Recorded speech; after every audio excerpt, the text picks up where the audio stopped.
I say in the book, people have always asked me to write a book, and I thought my story is not interesting enough. Who cares? And I didn't know how much I needed to write this book. He didn't invite you for coffee and dinner. Instead, he wanted you to invite him. You understand? And there was an executive producer at SABC Africa who knew about this. Do you know, here's the beauty of this conversation. In the book, the names are all mentioned. Yeah. We're going to leave it like this here. I've bent backwards. No, hang on. I've been doing that. Yeah. I've been bending back. Yeah. For you guys to make lots of money. And she still says, I think I'm a star. How the hell can I think I'm a star when I'm going through? I'm not even thinking star. And that's what I said to her. I will never be a star in this country as long as there are people like you. King David Studio Podcast. I've known Vatiswa for a while, for a long time actually, for almost 20 years now. It's Metro, early Metro days. I joined Metro in 2000. And you joined it around the same time, 2002? No, I joined Metro in 98. Whoa, listen to that. So you're just a minute before me. Yeah. Oh, yeah. When Romeo was making the changes. Yeah. The big changes. The big changes. Were you there during the big change? No. I got there just before.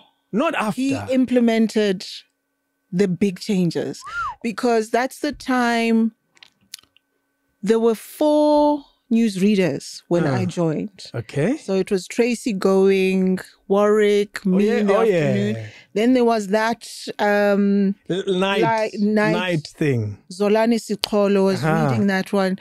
So I came at that time, just before the big change. When people were upset. Did you wake Nabo Grant?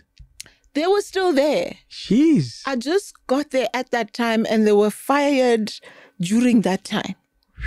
You saw the fire.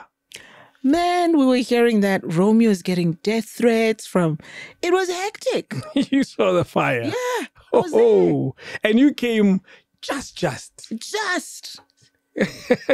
You were part of the new crew, basically. Yes. Who else did you come with around your time? Do you remember? Was Max Maponyan, I think. Okay, wow, I remember that time when Max was doing sports. When Max was doing sports and Jeez. Murillo Sanyane, I think. Yeah, it was. Wow. There was a time when Max Maponyan was a radio person. Jeez, I'm old. Don't take it badly. Don't worry. We all old. It's a fact of life. Trust me, when we pause for a second and date back, I tell my nephew this all the time. It's like, Melody, I'm 40 years older than you. Well, I'm joking, but you get what I mean. Wow, man, it's good to have you here. We've had hundreds of conversations. Yeah, I know. When I was reading your book last night, I realized that some of the stories, I was in the room. It's like, I'm worried she's going to mention my name any minute. I promise you, I had those moments. Really? I did. And I'll tell you which one in particular. When you had your first encounter with Azania. Yes. And it wasn't the most pleasant encounter. I'm so glad you remember it. Yes.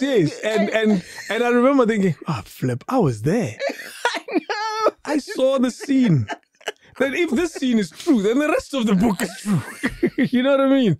That's what I went through when I was reading your book. Oh, and there's another there's a few moments. That your challenges with SABC 3. We used to have a lot of those stories, and you would share with me, but not the coffee and dinner story. But you would share the frustration and the challenges, but not the coffee and dinner. I didn't know there was a coffee and dinner. No, there was a coffee and dinner. And I think, who did I share it with? I don't think I shared it with anyone at Metro at the time. Yeah. But people started hearing things. Like Robert and Glenn, they started hearing things and they could see the frustration because I was so unhappy. Yeah. I was so... The Vatiswa who was laughing just kind of died a slow death. Slowly. And so there was one lady I was always talking to, Ubulelwa. So I could go to Ubulelwa and the late Vuyo Mbulis. Those guys knew what was going on. They knew the Because they were details. there. Yeah. They were there because I would come and say, this guy, Ish. what is this dinner? Coffee and dinner. Dinner and coffee at your place. He's supposed to be giving me money to buy these things for myself. Instead. You know? Huh. Yeah. It's an interesting thing, and I know I'm being lighthearted. He didn't invite you for coffee and dinner. Instead, he wanted you to invite him. You understand? And he was consistent with this narrative. He didn't change the version of events. No. Wow. No, and so calmly he would say it. And I think that's what really got to me at the end. And, dude, you're sitting there and you're saying this as if it happens every day. Probably did. Do you know one thing I've learned? And because there's a story later on, and for the record, you will know more about. We're going to have a chat. We will break it down. Right now, I'm just picking up on stuff. They're partying in Soweto on a Friday. And the drive back, and the gentleman in question was asking, this is what happens in Joburg. What's wrong with you? You must play along. There are people who are living a good life in Joburg, and you're not playing along, and you're going to suffer. Yeah. That character in question, he committed the same crime later on, and he got in trouble for that. Yes. The same exact crime as yours. Yeah. I mean, there was a report that he was arrested. Yep. So I'm not mad. No. I'm not mad, and because, and the reason I remember, because someone read the book and they were like, I can't believe the way you remember things. Detail is ridiculous. Because that's how much these incidents and occurrences impacted me. Yeah. You know, you walk away, you're going through so much, and this person does this, you know? Do you know the way you say it? I remember I had the same chat this morning with Shakes, and I said, some of the things Vatiswa remembers are so unnecessary. But she remembered them. And you can't stop her brain from remembering those things. Yes. And I remember saying to Shakes, if you read this book, you will know pretty much how blue the sky was. That's how much detail you portray in the book. And you'll notice immediately that I don't mention names. Yes. But the book mentions names. Yes, the book mentions names. Every name. Yeah. Whoa. Every name I can remember. It's like the guy the cab driver, Franz. And I wanted his surname. What is Franz? Oh. But Franz was there. You know, some of the girls from DSG, I haven't seen them in years. And I'd say, so how's your brother so-and-so? No ways, Vati. You remember? You remember I had a brother? Wow. I want to get straight into it. Let me tell you, your book is fascinating. Wow. Your book is it's intriguing. It keeps you glued to it. I remember I'd intended to read it until a particular time. Yeah. And I said, you know what, I'm not going to finish it. That's just life. Yes. But I kept on going. I remember it's like, now you're dealing with someone who hasn't slept because I was reading your book. I wanted to honor this conversation properly by reading as much of it as I could. As it turns out, I'm missing the juicy bits. You know, it's like having watched the movie and then ulele in the last 20 minutes of the movie. But no, you're gonna have to watch it again. So that's my situation. So I will finish it, but let's cover as much as we can. Yeah, we'll cover. I want to start with the most simple questions that are related to this book. Yeah. Are you a diva? You know, a diva, back in the day, about Gladys Knight, they were called divas because they were talented. But it changed meaning. It changed. And I don't know how and when. And why. Really. Because when I started hearing this thing, so-and-so is a diva, I would be excited for them. Oh, because, boy. Oh, wow. They got that title. Then I realized, no, don't applaud. And why?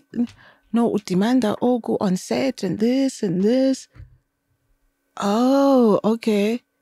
Well, at least I don't do those things. Now I just go with the flow on set. Yeah. But I don't know. Okay.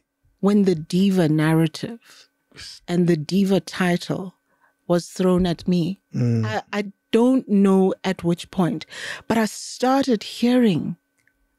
But. Hello, difficult. Yep. Oh, difficult. And you get this mostly from crew, right? Mostly. Or your story you got mostly from crew? I got it from crew. They would tell me what's being said. Okay, yeah. Because they're the ones who are dealing with me like they're on set. And they would be shocked. We work with you every day. Oh. But you're difficult. You're difficult. When's there anyway? I don't know. Yes. You know? And that's why I've always kept challenging, saying in some of the interviews, the people who are saying I've been difficult, please step forward and say it publicly. And maybe give an example. And give an example of what it is. I mean, there's where I mentioned in the book one production where they said this guy came to me, the first AD.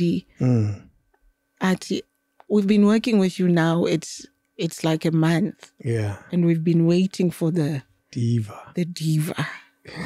Maybe you should warn us when the diva is coming. This guy's the entire crew has been worried because we've even been having meetings. But so how are we going to handle the diva? The diva. Oh wow. They had a diva plan. Yes. That's funny. So he says to me, it's like 4 weeks. Everyone's been waiting for her to snap and nothing is happening. Instead, we're having fun with her on set. But let me ask, was that, as you recall, that particular production, an easy experience for you? It was. Yeah. I mean, it really, really was. There were no challenges, nothing. We had fun on set. Yeah, yeah. You know?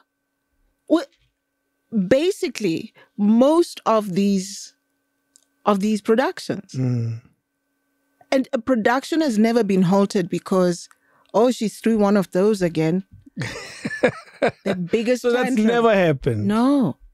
I must tell you about my favorite story of all, because we're talking about diva. Yeah. It's the Cape Town story. I love more the shoes than I do the apartment, I must admit. Tell us about the shoes and tell us why that story mattered so much that it had to make the book. That story was important to show exploitation.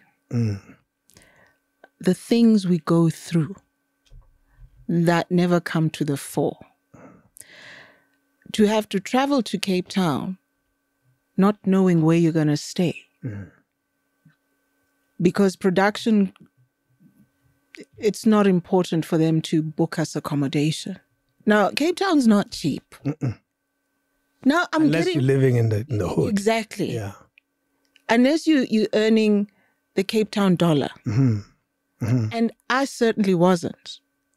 So I'm leaving Johannesburg and I have to find my own accommodation. With what money? And I'm still renting in Johannesburg. Yeah. So I get there and it's one thing after the other. One thing. And I probably wouldn't have taken that role. But my agent had the power of attorney and she thought, it's a good thing. Good thing. You go and do that. So there I go to Cape Town. I'm like, I'm not going to stay with people. Now they're going to get me a place to stay. Staying with people meaning? A friend. Relatives, that kind of thing. Yeah. Because that's what most people had to do. Or they had, some of the actors were renting, sharing. Okay. So collective rental setup. And that's not cool. Is that standard practice? I don't know. But you see, this, I don't know. Shakes, hold on. Shakes is into these type of things. When a production is happening in Lesotho, for example, yes, and you're getting actors from South Africa, who pays for their accommodation? Production has to book accommodation for however many days. So your story is such that now Msebenzi, let's go to Cape Town. We're shooting the story. It's 3 months and sort yourself out. Huh.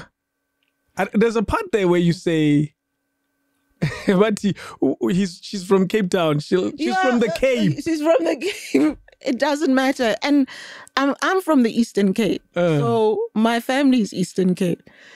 Yeah, you should have relatives there. So it's like that whole thing when you're in the States. I got a friend in Kenya. Yeah. But I'm from Joburg. You know, so it's the same thing here. Capes. She should know someone in Cape Town. Because her family is in the Eastern Cape. But break down the story for us. Here you are. You arrive in Cape Town. Right. What happens? Okay. I arrive in Cape Town. I don't know where I'm going to sleep. I see everyone being dropped off. And while in the Kumbi. Yes. And I phone this friend of mine. I worked with Mtata many years ago. Yeah. And I say to her, listen, hey, Nancy challenge. I just need a place to sleep just for tonight. I mean, I don't know what's going to happen tomorrow. Yeah. But she's got kids. And I mean, I can't go there and you're destabilizer. I get there and I realize, actually, when I wake up tomorrow, they're going to get me a place to stay. Why am I stressing myself? Yeah. Because this is something that's supposed to have been requested with budget. That's it, yes. From the company, the broadcaster. Yes. So and it was probably there, but anyway, carry on. Yeah. I suspect it was. Yeah. So Sheikh says it was there. Yeah.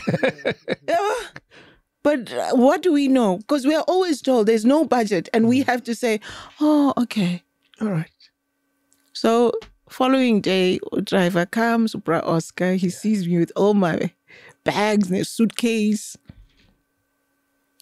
My sister didn't know, Bra Oscar, I'm not sleeping here tonight.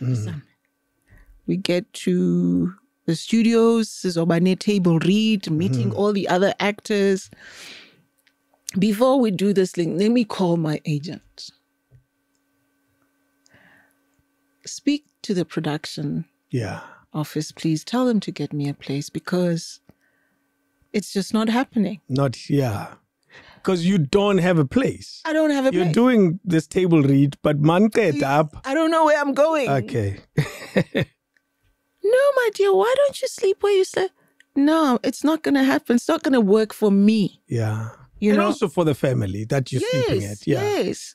Because now I have to be waking up at all these ungodly hours and, you know, kids want to play and I have to tell them, after 5, you don't make a noise. I'm learning my lines. I'm learning my lines. Oh, I mean, come on. So she says, no, I must phone her at lunch. And I call her at lunch. So what are they saying? I'm sorry, my dear. They just don't have the budget for this. For accommodation. Yeah. Okay. Then I'm going back to Joburg. Tell them to book me right back to Joburg. Pause. There's the difficult. Let's carry on. In case you're looking for her, we found her. There she is. I'm going back to Joburg. Yes. Yeah. Because certainly they could find a Cape Town actor. Yeah. It would have been easier. And then I could hear the frustration, my agent's voice. And then finally it was sorted. After the table read, poor Bra Oscar is driving around with all this luggage in the car. Fetching other things in the luggage. Oh boy. So they got me into this nice hotel. Nice, clean place. You know, it's not 5-star, but it's clean. I like how you say it's not the one and only. It'll do. It will do. Yes. As long as it's clean, hygienic, I can sleep here. Yeah. After a couple of days, they want me to go to a commune because a commune is going to be cheaper. They're still looking to cut this expense. Yes, this cheap expense. Ooh, boy. So one of the shoot days after wrap, there's Bra Oscar with my luggage. Bro, Oscar, no. You didn't order this. No. He's just carrying your luggage. How did he get my luggage from the hotel room? Yeah. Who packed my things? Because now this is an invasion. Oh, no. Somebody had to get to the bathroom. Gule reile. Atatele Andes. I folded. My things. Bra Oscar. Was it Bra Oscar? No. Okay, fortunately. Poor Bra Oscar. He's doing his job, man. Oh, no. No, my agent and the producer thought, man, the hotel staff can pack things for her. What was happening now? Because they wanted me to go to the commune. Shit. They couldn't wait for me to finish because, yes, I can move to a cheaper place. That's fine. But you couldn't wait for me to pack my own things. Was this cheaper place going to run? You know what I mean? It's there. It's a structure. It's erected there. It's not can't going just anywhere. run. How was this cheaper place? I get there and I go inside and I see, bro, because this is a commune. He says, "Hey, my sister." I like Bra Oscar. But I guess it's like friends to me. Yes. They're just nice guys in your story. Very few nice guys in your story. I Those know. two are two nice guys I know. in your story. Including Padko. We'll get to him. Oh, but Yes. Those are few nice guys in your story. I know. It's a terrible story. It's a horror movie. So I say to Bra Oscar, Bra Oscar, it's not gonna do. Yeah. Take me to the airport. We found it.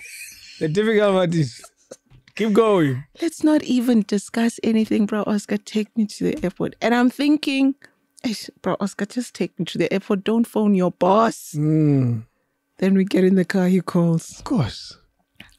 And I couldn't blame him. Yeah. No, she says I must take her to the airport. And I can hear the screaming. Yeah, hey. Hands the phone to me and like, now I'm screaming. These are the moments. Because why must I take this abuse? Let me go. Because this is what I keep on asking. They don't want to spend on me. I'm making life easy. Let me go back to Joburg. You get the person that can take all this. Yeah. But they don't want to let me go. Jeez. Why? At this point, had you shot anything at all? Yeah. Oh boy, they were stuck with you. No way. They can't start shooting again to remove your parts. But remember, I wanted to go back with table read. Right at the beginning. Yeah, that's true. I said this. It's not going to work, guys. And now they want to take me to a commune. I have to share with strangers, share bathroom, and stay in my little room. How is this okay? Jeez. Share a bathroom, probably also share a kitchen and a common sitting area. No, and I like my space. And at this time, you had already done Abo Mamfundis. Yes. I'd done Mamfundis. I'd done Home Affairs.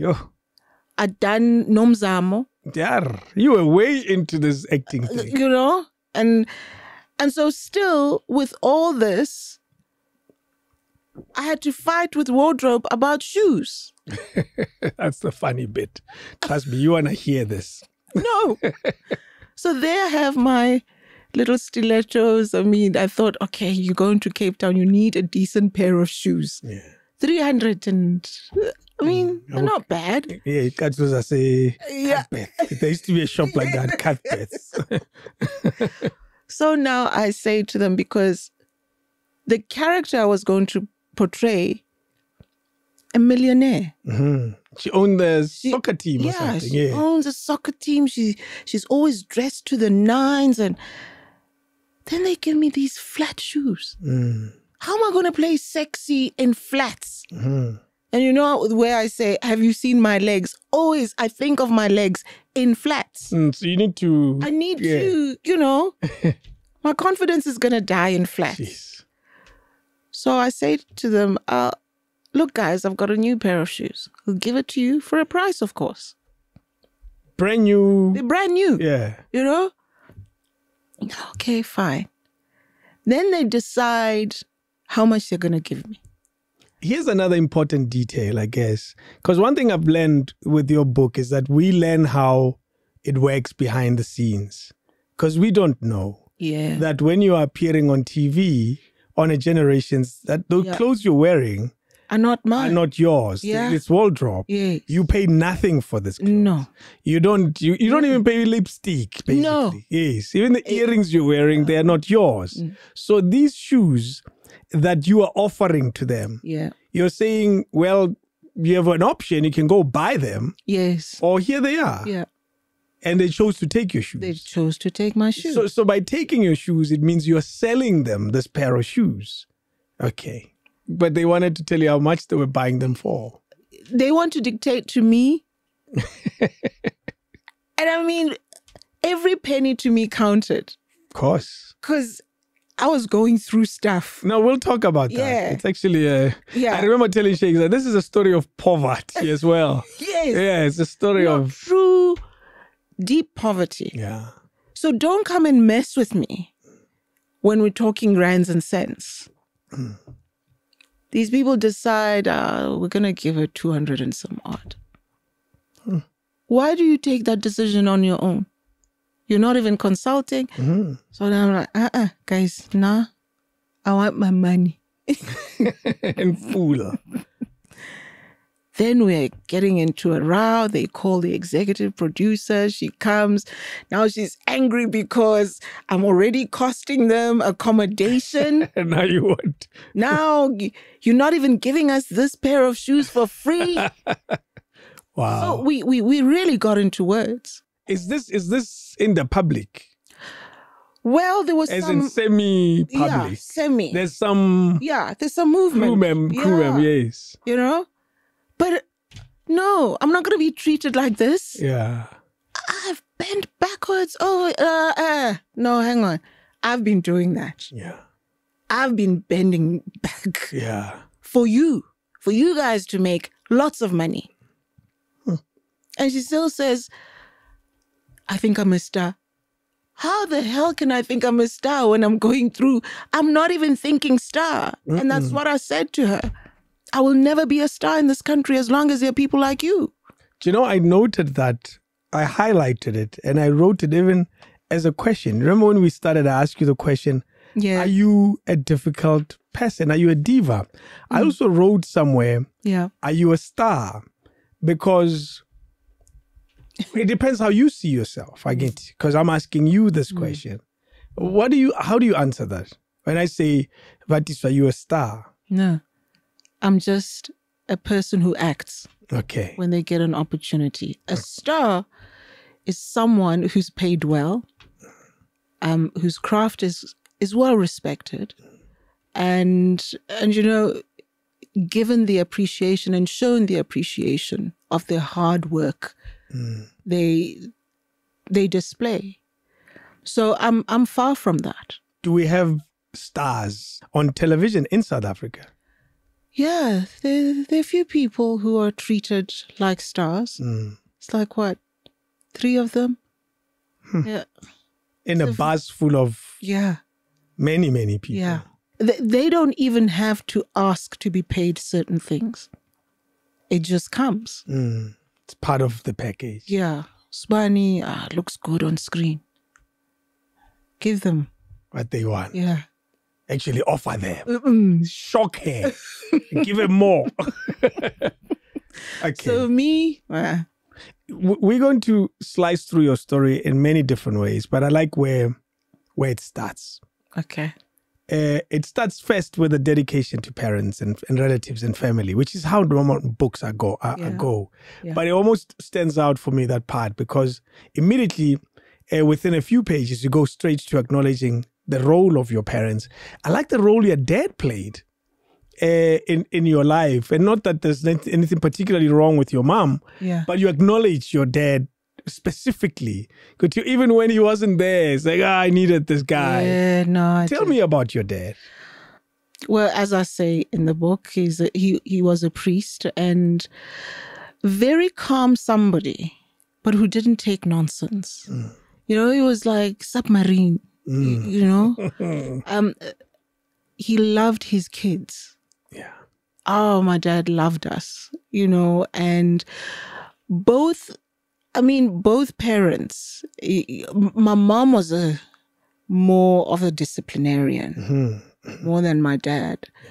But that balanced out. Okay. And because we needed, not that my dad was too soft on us, but my mom could be like, no, once. My dad, it could be no a couple of times. My mom, it was once. So, but they supported us. And they just wanted the best for us, you know. And they didn't have much, but they would spend their last penny to make sure that their kids get what they want, you know. So, and their partnership was very strong. Their partnership, you know, I think it's almost like even his strat sessions. Let's go and strategize now, you know, because them thinking of going abroad at that time. I was in the 70s. Yes. Yeah. They left just before us to go and sort everything out. And then they sent for us. Amazing. Because at that time, they were already thinking, broaden your minds and whatever else. And where were you born? I always say Mthatha because it's easier because everyone else was born there. No, let's tell the truth here. Here we tell the truth. I was born in Middelburg, in the Eastern Cape. It's a tiny little corner of what part of the Eastern Cape? Because every place is for example, Randburg is a tiny little part of Johannesburg. How am I supposed to know that? I don't know. You from there. Like, when last was I in Middelburg? Okay. There's someone who'll comment, I know, who'll say, hey, Ila. Oh, thank you. Because that's where we are. Yeah, no, please comment. Yes. Educate me. Yes. You know? So the whole family, immediate family, mom, dad, and the siblings. The siblings, yeah. That's where you were. Extended family members, was there a big setup? Oh, huge. Of course. My mom's dad, Tatomkhulu, was the chief. Yeah, so hence I'm reading a book about chiefs, so he was one of those guys. He was one of those. Yeah. And that's why my mom was named Princess. Okay. She was the firstborn. So, yeah, 8 from my mother's side. So you can imagine. All these kids come out of that setup. Yeah. Kule 8 like Puma, so many others. Huge. Yeah. But that helped because, you know, when we went abroad, we stayed with the grandparents. And I also, just before we left, I went to stay with one of my uncles. So that staying there, because Uma Kulunai was a disciplinarian and she had control, there was structure. And so I know structure and I think I grew up with that. That's why I become antsy when I don't know what's going on. Is this your mom's mom? Yes. Yeah. Okay. She was a... And this was her name, Unomanage. Now, that means the one who manages everything. Like, she managed... Don't tell me that was a real name. Yes, because they give you those... yeah. Ikamala Semzi. Exactly. No manage. I like that. They named her well. Wow. She had control over everything. She knew what every child and grandchild was up to. Yeah. Yeah. And was it a semi-rural area? What type of area? Rural area. Not semi. No, this is in the rural areas in the Eastern Cape. Yeah. So that's still rural Transkei. Yes, that's what it was. Yes, rural Transkei, you know, staying in the dorpies then, Glomama, it's there. Sure. And that's some serious, I always say kids of today are missing out on that line. But what are they? They have video games. They have TikTok. They missed out. You know, chasing after chickens and the pigs there doing this stuff, you know. And that was your life. Yeah. With cousins and... With cousins. It was, listen, I'm sure there were about 30 people staying there. So it was busy. Yeah. and at this time, your parents had left. Yeah. to go? What were they doing? Because I know with pastors and all, they travel the world, preaching the word of the Lord. They wanted to further their studies. So they attended the University of Birmingham. And most of the other priests from the Dutch Reformed Church had gone to Holland. Yes. Dr. Alan Boesak was there. Okay. And so most of them went there. But my parents were like, England for our kids. We want them. Already there's Afrikaans in South Africa. Them, it's going to be English. Whoa. And because Holland, you learn a different dialect of Afrikaans. Of Afrikaans. Yes, exactly. Yeah. So, jeez. Was that an exciting time for you as kids? What was happening in your mind amongst the children? I would think hearing that you're going to Johannesburg to Jan Smuts Airport, you're going to be in an aeroplane. I was scared. Jeez. I mean, we are going to some part of the world that I know nothing about. And we're going to be staying with white people. You could spend a year without seeing one white person. Exactly. In where you were staying. Yes. You know? So it was a scary time for me. And I remember at some point, because the Boeings, you can't even feel when they take off most of the time. You have to be looking out to see the motion. I'm sitting there next to my sister, and apparently I asked, when are we leaving? Apparently it had been a couple of hours. Samil. Welcome to Samil. Jeez, that's funny. So we got there, and our names were in my mom's passport. Okay. And I didn't know this, but we were detained. Okay. When we got there because we were using the Transkei passport. Yeah. Not South Africa. Not South Africa. Yes, naturally. Yes. So we were detained for some time. Oh, because our passports were the Transkei ones. And what helped us was that our names were also in my mom's passport. So that's how we got through. Jeez. Otherwise, and I was just happy walking around this airport. I didn't even know we were detained. She doesn't know she's in prison. She didn't know she was flying. Now she doesn't know she's in prison. And when we got there, Elvis Presley had just died. Wow. That's a big moment. Yeah. I mean, it had been a couple of days. You're just seeing this man and, whoa, what is going on? It was an era of very early television. Yes. But no TV from your background. Exactly. Yeah. Nothing. So now, I mean, this whole thing of billboards is new to us here. Yeah. That was happening way back. Jeez.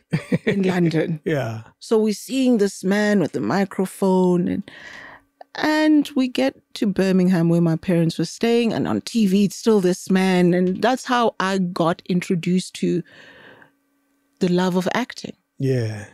Because I was seeing this and this is what I should be doing. But what was fascinating you about that world? I don't know. Yeah. Something just clicked. I think also it was seeing pretty people doing all these things and, being in control, and Dallas, Charlie's Angels, all these characters. I was so fascinated, and I don't know what made me think I could do it, but that was what I wanted. I like how you make reference in your book to J.R. Man. J.R. Ewing. Like, geez, you're taking us all back. Yeah. Yeah, J.R. stood out. I mean, that man, who doesn't know J.R. Ewing? Well, yeah.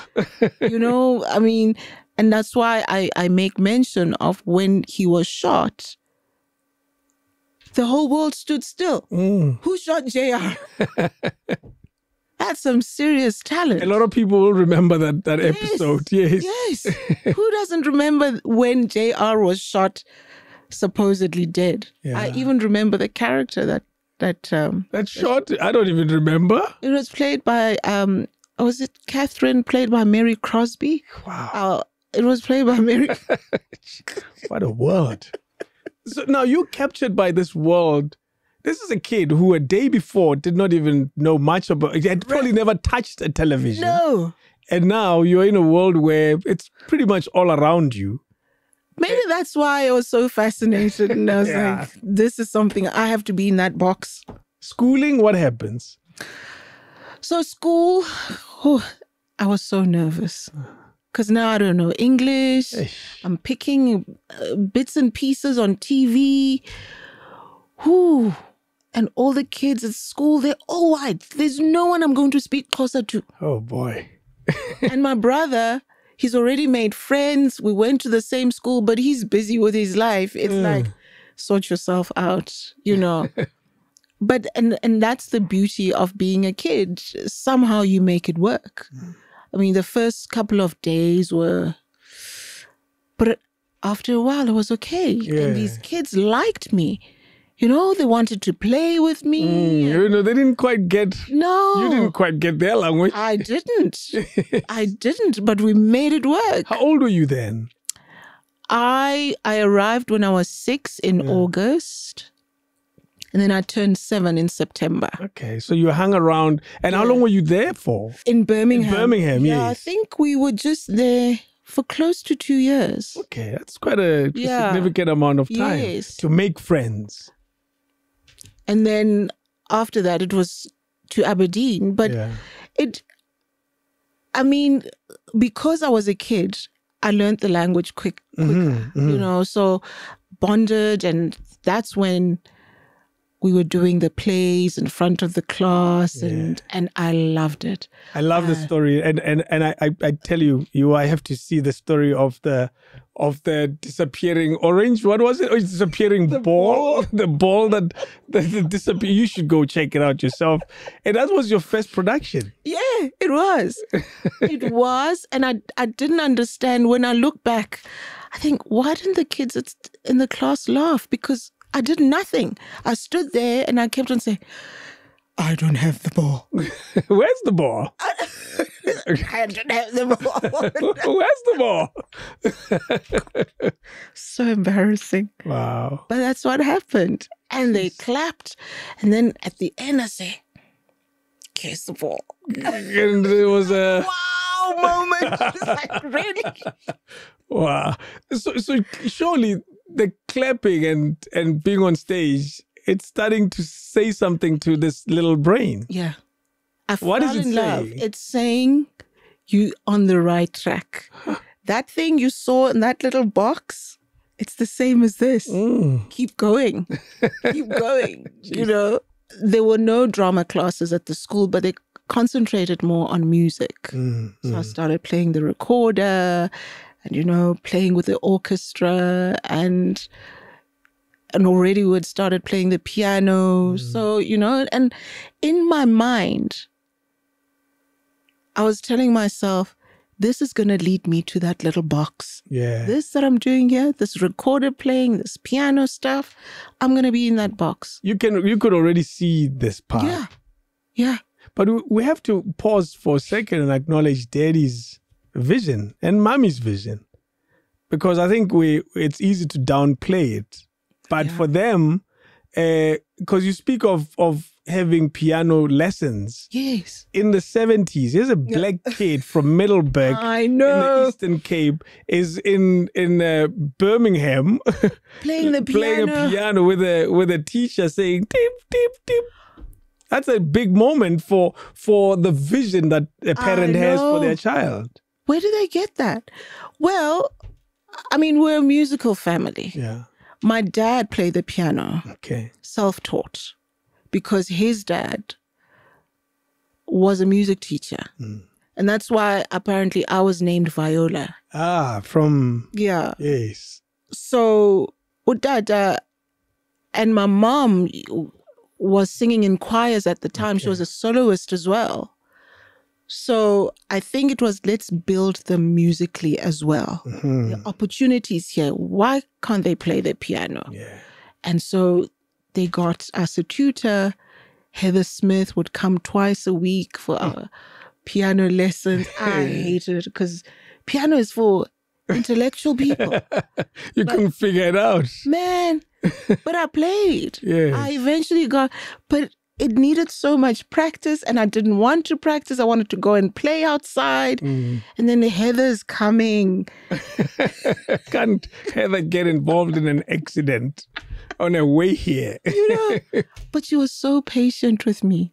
She was so sweet. And I think the brother who comes just before me, we were the worst. I mean, it was too much for us. Yeah. But we got through it. We passed the exams. But the piano man is for John Legend. It's for John Legend. It was a nightmare. Man. So the 2 years there, now you move again. As pastors do, they move around. Yeah. Where do you end up? Aberdeen, Scotland. Oh boy, there's another culture shock. I know. This was a serious culture shock. Because now it's a different dialect.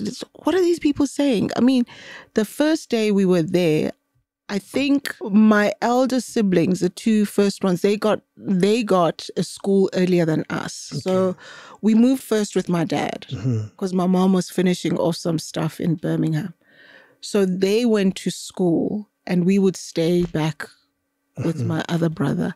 So we made friends around, and I remember the first guy we came across, his name was Hewan. Okay. And Hewan, seeing who are these funny looking creatures, comes across. A little darker than me. Yeah. He walks across the street and he comes to us. Haven't you bad? What? What is that? I still didn't hear what you said. Yeah, it's coming. Okay. What is he saying? Haven't you bad? And then fortunately, there was an older gentleman staying next door. So I think he understood we were having problems. He says, no, he's asking you where you stay. Oh, boy. Fid you bide. Say it slowly for me. Fid you bide. Because he's saying it so fast. So it's fid you bide. The thing is, where do you stay? Bide. Abide. Wait a minute. I still don't understand it, even if it's feed you bite. What language is that? What do they call that? Because they have their way of speaking there. But once you stay there long enough, you get it. You get it. Like anything else. Language is language. I would hear people saying, I didn't again. What? I don't know. Oh, boy. I didn't again. I'm not going to be okay here. I mean, and so you'd pick up things like someone saying, go away. It would be go awa. Yeah. Why can't you just add on the way? The way. Why? So it took us time, but we. You got it. Yeah. How long were you there for? Another 2 years, give or take? Yeah. More, because we were back in 81. We'd left in 77, came back in 81. Yeah. And I mean, I think we were a culture shock to Aberdeen as well, because people would be staring at us. How come these guys are brown? You know? And then we were named like, in gravy and all sorts of things. Yeah. Kunta Kinte. Oh boy, yes. I bet you chocolate was there. Somewhere in there. Yeah. Brown chocolate or whatever. Cadbury's chocolate. Yeah, all these things were thrown at us because they'd never seen brown people. There weren't a lot. There's a moment in your book where you make reference to only 2 black girls in your class. No, in the entire school. Oh, hell. It's not even in your class. No, in the entire school, there were 2 black kids. And it was me and Malak Compton, who was a senior to me. And the name Malak Compton stands out. It would. It should. It should.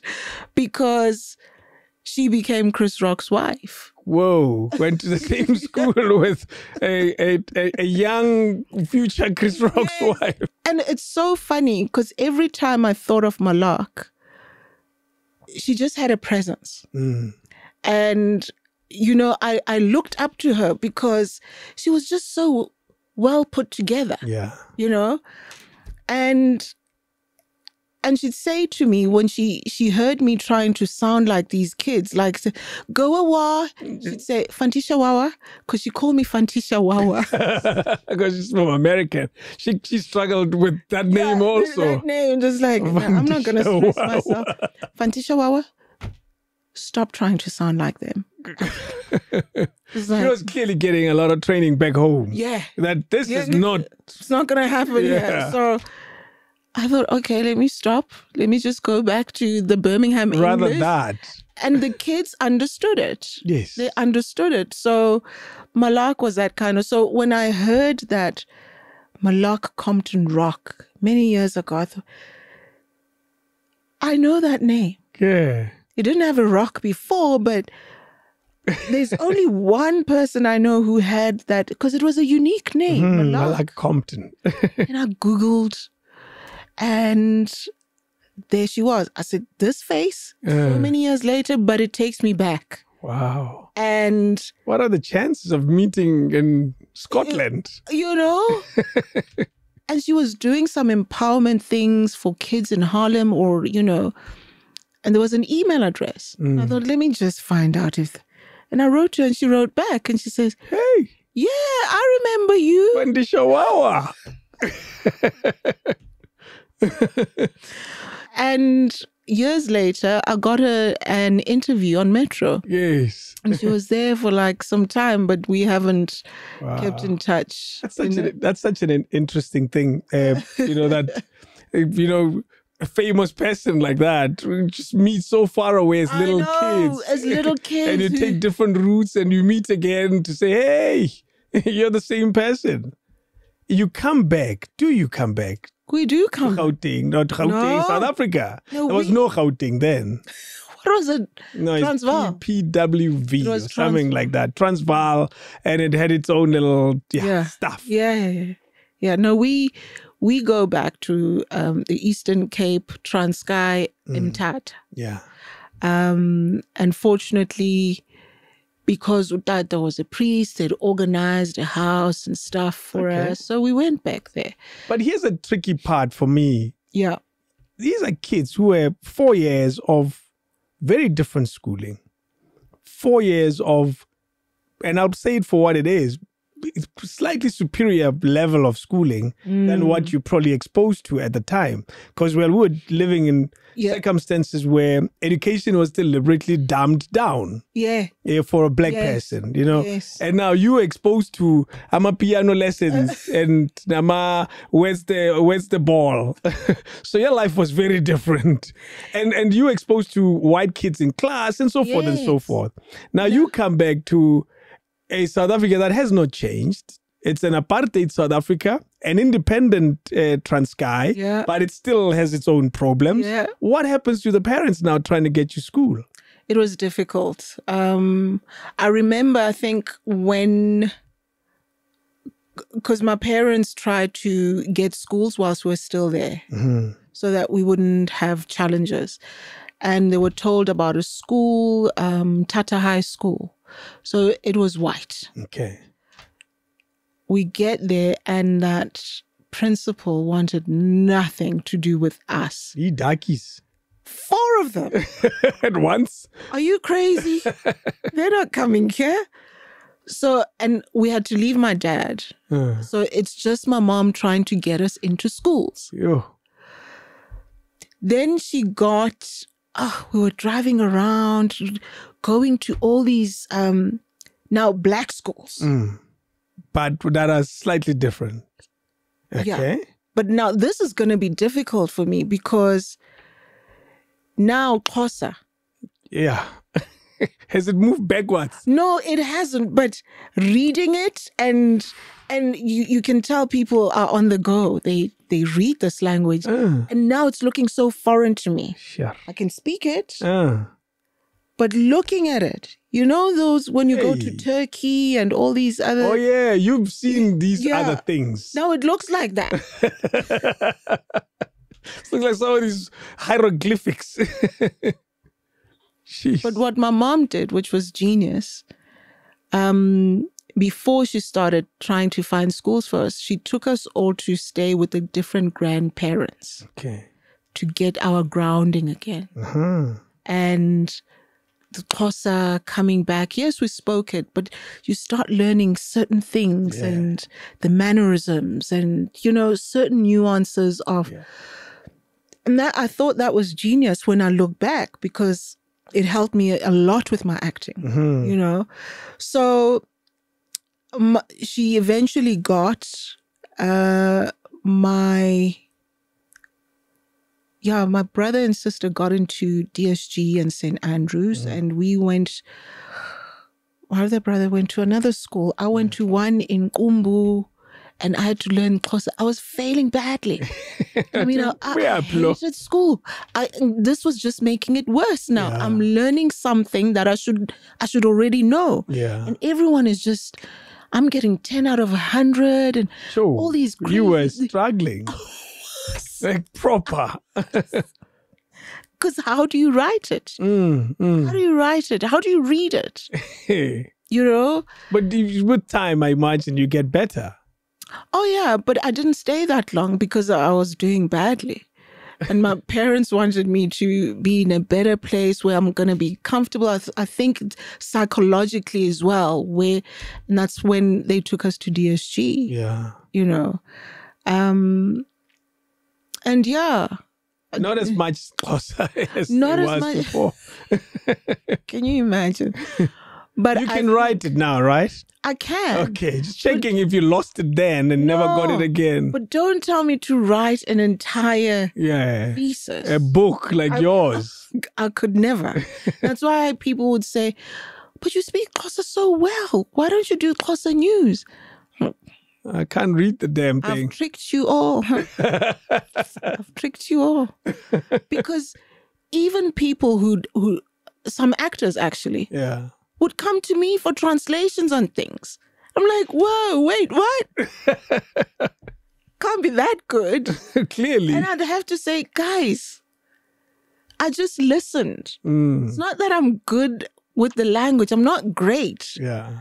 But I know how to play around with it because my mom exposed us to all these cultural things by taking us to our grandparents to stay there. So I used that. And she really helped us. Listening to you talk about it like this is you literally fooled people better part of your adult life and got away with it. And you probably continue to get away with it. Because if you find a Xhosa script, you have to read it a few more times than other actors. And I tell them and I say, for instance, if I get a Xhosa voiceover. Yes. Which I'm sure you have. Yeah. Yeah. So don't send it to me on the day. And I think they don't understand. Send it a few days before. Give me a couple of days with the script. You can't give me and then they don't understand. But they would. Yeah, if they knew the story. Because we exposed to a lot of voices in the studio. You can imagine. So, I thought, I remember, Kojuban lo mom Xhosa newsreader, the famous Nokolo. Let me tell you what she does. It's like the most amazing thing. And she did this with me on the radio. I asked her to do it because I've seen it happen before, where you give her a English paragraph. Yeah. And she's looking at an English paragraph. And translating and she is talking in Xhosa. It has to be the most fascinating thing I've ever seen. Because I've seen it before done by other voice artists. Really? It's like, no, let me, it's in food. Okay. I think, how are you going to write anything down? No, right. And then they read English, but they're speaking in Xhosa. I've seen her do that. In Ndaba, like Radio 2000 News, she would say, and then you like, what the hell? That was magic. You could never, you need 2 days. Wow. That is amazing. Yeah, no. There are people who are like that with language, Yeah, and they love the language. Yeah, and they've seen it so much also. They've seen it so much. They've been exposed to the written words for so long. Because I asked her if she had done it on air, on TV. A few times where there was just no time to get it typed in Xhosa. And they know she has the skill. So they would put it on a teleprompter and she would speak it in Xhosa. No way, live. That's made live. That's when I said, let's do it here. Let's see if it can work. And she pulled it off. No, look at how you... She's done it. Wow. She's done it live. She's an institution. Yeah. You know? Wow. Absolutely. Can I tell you, I won't say the show. Yeah. They asked me to do the translations. Yeah? I needed the money. I took it. And got a translator. Yeah, I worked with people. I mean, hell. Yeah, why not? Why not? A share, 9,000. Yes. 9,000. These people think I'm so good. Well, now they know.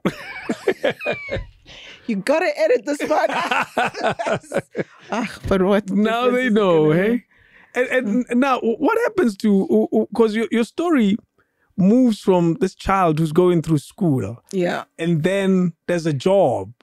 Is there a university that's spoken about in the family?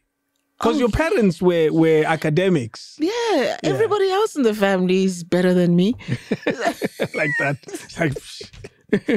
And all I ever wanted was to act. Yeah.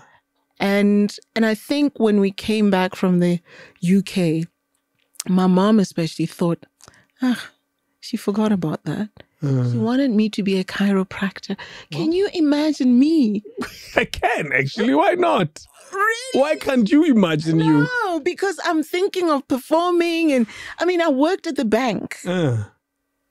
Poor people were tortured because I'd walk in there and sing and perform and do all these things and make noise and make a nuisance of myself. Jeez. And she wanted you to be like proper. Yeah. Yeah. How can I be proper? She obviously failed at convincing you. No one could take this dream away from me. And no Utata? My dad was just supportive. You know, she wants this thing, you know. My mom, because also having this, her parents, I mean, both grandparents, I mean, my paternal grandfather was a teacher, principal as well. Yeah, these are real academics. Yeah. Yes. Now they have this. I mean, there's always a black sheep. Thanks. Well, there's always one. There's always one who's like saying, I'm born. At some point, I collected money to go back to the UK and audition for some from some drama school. Did you? I didn't. I was late. You didn't even catch the flight. No. Yeah. At least I got my money back, spent it. Did one of your brothers stay or go to the UK? It was my sister who went back. Yeah, my sister, I think when I think of it, I never actually got to understand. I think she wasn't happy in South Africa. She was still, I think her mind was still in the UK. How many years older than you? 6. Quite a gap. Yeah. So her view and her experience of the UK was very different from yours. You were playing Where's the Ball? And she was doing other things. Yeah, she'd met people, you know, it was a life. True. So she had to go back for a few more years. Okay. Yeah. And study or... Yeah, she was studying, but then at some point my parents called her back and carried on with tertiary in Durban and, you know. When I was young, I would have loved to. When I look back now, I should have also gone back. And easy. And work at the bank. Work at the bank. Actually, you win an award at the bank. No, they give me a certificate because I sounded so prim and proper on the phone. But it was such a huge thing for me.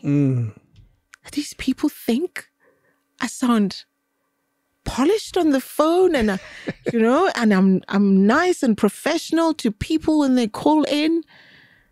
And I was given this certificate. And the branch manager came to me. I was so chuffed. And my parents were so happy. Oh, yay, our little girl. Wow. You know, and getting that in my mind was like, you're going places. One day you're going to get this acting thing done. And you're going to be awarded there, you know. Because for me, it had nothing to do with the bank when I got that certificate. No. It had nothing to do with it. It was... I was acting. I didn't know. Was this a bank? I was acting. I was thinking acceptance speech of awards or whatever. Yeah, that's what it meant to me. But all the same, I think it was it was a great show of appreciation of what I did at the bank. You have to acknowledge there was a time in our history, and we still find a bit of that, when a black person gets rewarded awarded, I guess, for being well spoken. There was a time like that, and you are a perfect example of that, because you actually have a certificate for being well spoken. What is it? I imagine them discussing it in Afrikaans. What is the? No, say praat baie mooi, and that's what you got. I got that, but I don't think, for me, it meant what it was meant. Yeah, to me. It meant this was an Oscar. Yeah, for me, a banking Oscar. Yeah. And this whole thing of speaking well, and I didn't understand it. It didn't mean anything. Yes, because this is how I spoke. Yeah. What's there to clap about? I do this every day. Yes. Wow. Do you think the time in the UK has left something in your tongue in terms of how you speak? Because you were there as a kid who was learning language. Apparently, because some people will say, I pick it up at times. Yeah. Yeah, there's a bit of... A little bit. Yeah, it's still there. Nah. Well, it got you an award at the bank. In case you're wondering. In case you're wondering. A lot of people know you as the Vatiswa who ended up on so many TV productions. Yeah. But it took you a while to get your first gig. And a while is not a few weeks. It's years. Yes. A long, long, long time. So I want to connect the story between the bank and the move to Joburg. Right. Because one thing that stands out about your book, and I like that about it, because a lot of people don't say this enough, that the move to Joburg is a thing. It is. On its own. It's like, it's an event. Yeah. It's an entire event. I mean, moving to Joburg, I left the bank, joined Radio Transkei and TV Transkei. Yeah. And because the movie was already playing in my mind that, oh, yay, Radio Transkei is giving me the foundation. So when I go to Johannesburg, it's just going to be easy. So you treated Transkei as a step because you knew there was a bigger platform. Yeah. Yeah. It was a springboard to where I'm supposed to be. So I won't go there empty. I've got solid training for this thing. Well, for radio. So you were doing radio and TV. And TV. At Transkei. Yeah. I was doing both. So reading news. Yeah. And I started at TV Transkei. In case you're wondering, I prepared so much for this. I have to show, because it doesn't always happen. So much. You have no idea, so bear with me. There's a lot of paper. Do you? It never happens. No, it never happens. This is important. I have to keep track. All right. Yeah, this I'll come back to. It's important. It has to do, I can give you an example of one of these ones here. The word slavery comes out a lot in Vatiswa's book. But we'll get there. It's on this section. Because of roots. This section is slavery and poverty. And here, it's what we're talking about now. So let's carry on. Oh, my goodness. So, yes, I started, because my brother was already working there. Okay. And he knew my dream. He calls, he says, they're having auditions, TV Transkei. And I get this gig. And it was for a sports show. Okay. What do I know about sports? Well, you speak well. We'll figure it out. We still hire people for that. Sports and a chubby person. Hey, man, we'll figure it out. You got the gig, I'm sure. I did. See? I did. And then from there, they moved me to TV news. TV news that I did with my brother. Wow. And then the guys at radio think, whoa, hang on. You guys had an edge though, right? You had. I'd say. You had these black kids who speak well edge. It seems like it. No. I mean, because that's how people thought back in the day. That. Yeah. Yeah, that kind of thing. So we did the news and the radio guys were like, and I think I got there just after Nulene. Okay, wow. Yeah, because Nulene was working there. So they wanted another English newsreader. So she probably moved to the city of gold. Yeah, she did. Yeah. She did. Let me tell you what happened one time. The Xhosa desk guys, they decided to be nasty. You've got such a great voice and people love you. You doing the Xhosa bulletin at a certain time. I was sweating buckets. Why didn't you say no? Why didn't you have diarrhea all of a sudden? I did say no. Yeah. A lot of times I said, no, you can do this. It took me hours to get that bulletin and I kept on going. And this word, I was reading so slowly on air. There was no way I was going to mess this up. And I was holding those papers for dear life as if they would protect me. And I said, I'm never going to do this again. And to think that people had seen you read comfortably before. Yes. And now... No. No, they just wanted to torture me. They could because it was a small radio station, we could play around. Yeah. But I knew no one could get me to do that again. Yeah. I would never do that again. Imagine SABC saying, yeah, the 1 o'clock bulletin is yours. Hak. Ooh. Again. No. It's for your life, this one. No. You hang around that neighborhood for a while. How long were you there at Transkei?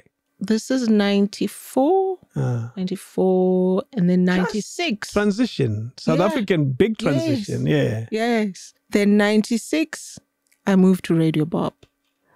Do you know the interesting thing about that part of your story is that it seems Radio Bob was bigger than Transkei. Yes. In terms of broadcasting. Yes. Because you speak of stepping stone. Yeah. But yet you say, step one be Transkei.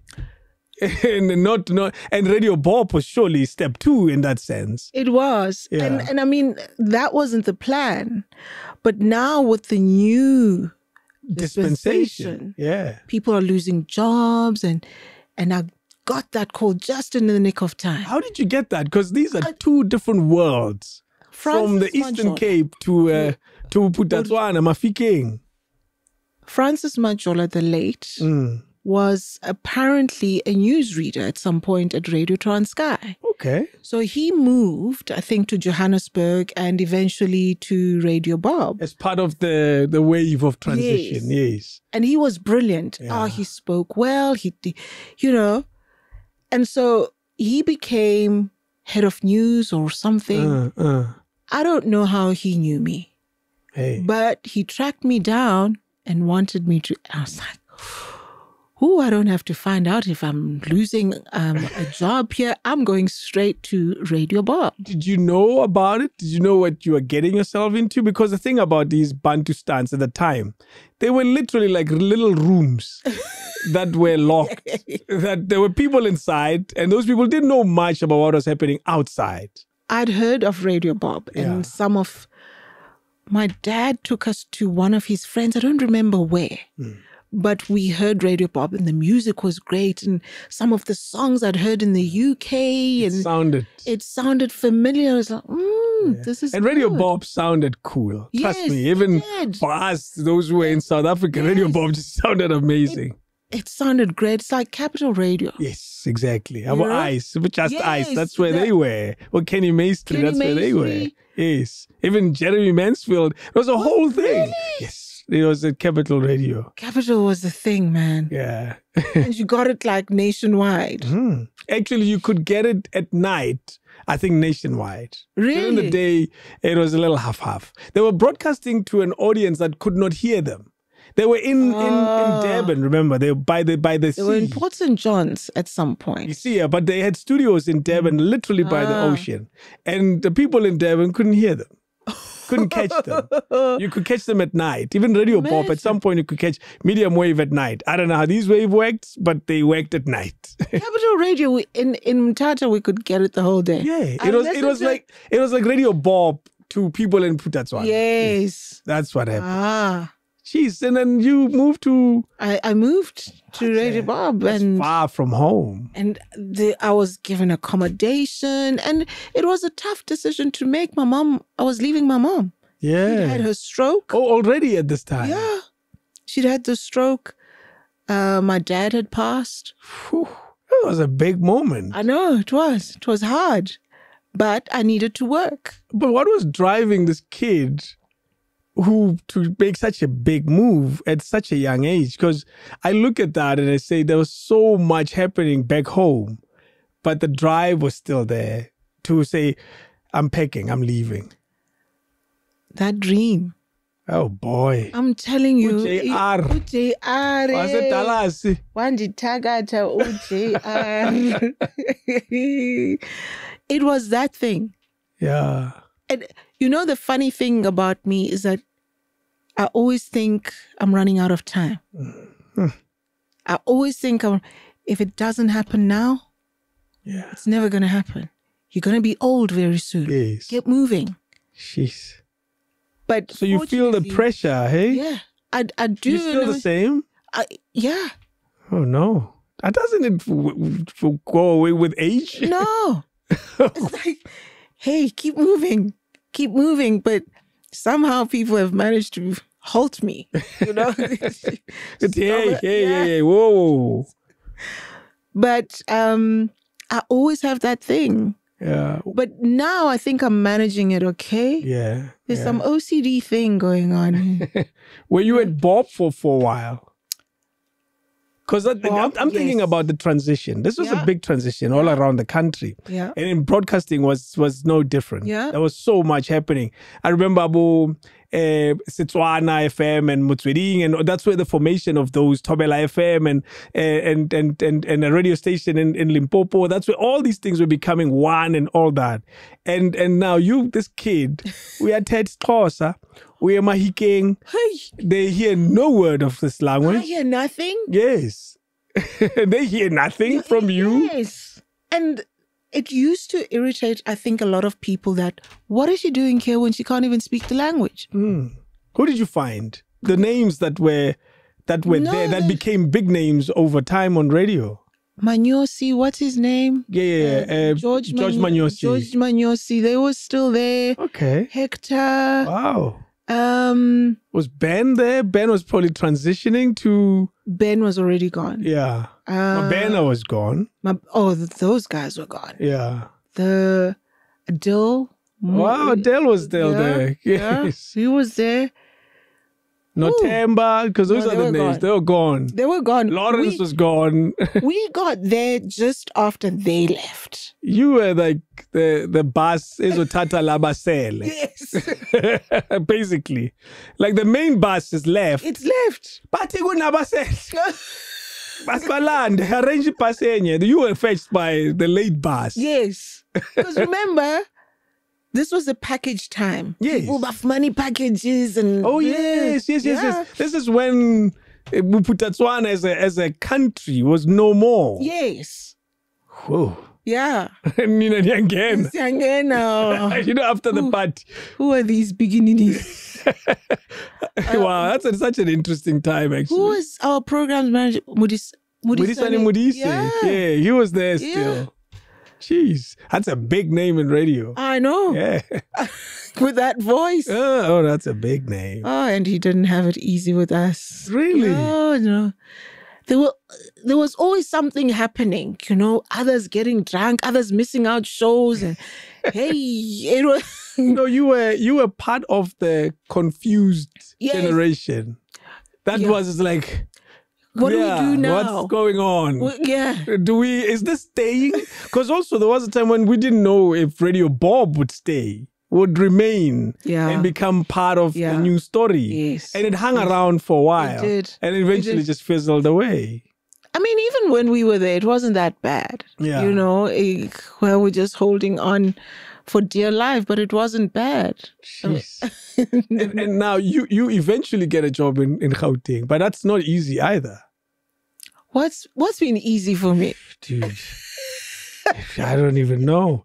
Yeah, I must tell you, when you read Vatiswa's story, that question crosses your mind so much. Lady, what the hell is wrong with you? Why is your life so tough?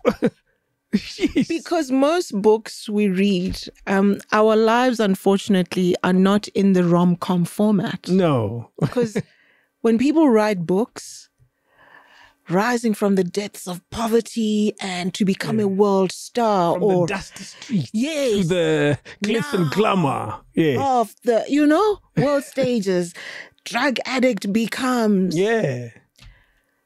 There's a happy ending. That rom-com format? Absolutely. There's no happy ending in my book. I just want to tell people now. Well, with there, the credits haven't rolled yet. So the movie's still on.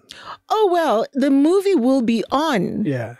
Maybe next year if Martin Scorsese calls me. Let's carry on. Let's go back to Radio Bob. Don't get ahead of yourself. Let's go back to Vatiswa. You are way ahead of yourself. I like it, but that's hang on. I'm doing that. Yeah, slow down. I want to follow the stories slowly gently because that's how you wrote it. Yeah. You wrote it, very gently. And then you come back and say, actually, let me detour and tell you my life. And how do you get a gig in Johannesburg? How does that happen? That was always in the planning, right? Yeah, obviously, yes. That was the end goal. Mm-hmm. So this lady, an American friend of mine, Kid Reynolds, she passed sadly. And she says, I know you want to be in Johannesburg. I've got a little job for you. And I don't even remember what place it was. Some little office in Rosebank. And I was frustrated. Yeah. I was frustrated. But I thought being in Johannesburg is going to give me the opportunity to look around. Mm-hmm. And whilst I was working there, I was thinking Metro, Radio Metro. Zolisa Mapipa was still... Was the boss. Yeah. And I thought, Zolisa's not going to hire me. Why not, though? I don't know. I just felt it in my bones. You guys come from the same part of the world. It's the Cape. That means nothing. It's the Cape. One of the Capes. One of the Capes. Yes. So I stayed. In fact, I had spoken to Zolisa whilst I was still in Bophuthatswana. And it was the attitude. So I thought, let me not waste my time. It turned you off immediately. Yeah. So I eventually got to, someone gave me the numbers for network radio. Okay. Which was, the syndication. They did the syndications for the community radio stations. Prepackaged radio. Yes. Yeah, that's when community was beginning. It was very early because huge now. It's humongous. Yeah. 93, 94, 95, that's when it became a thing.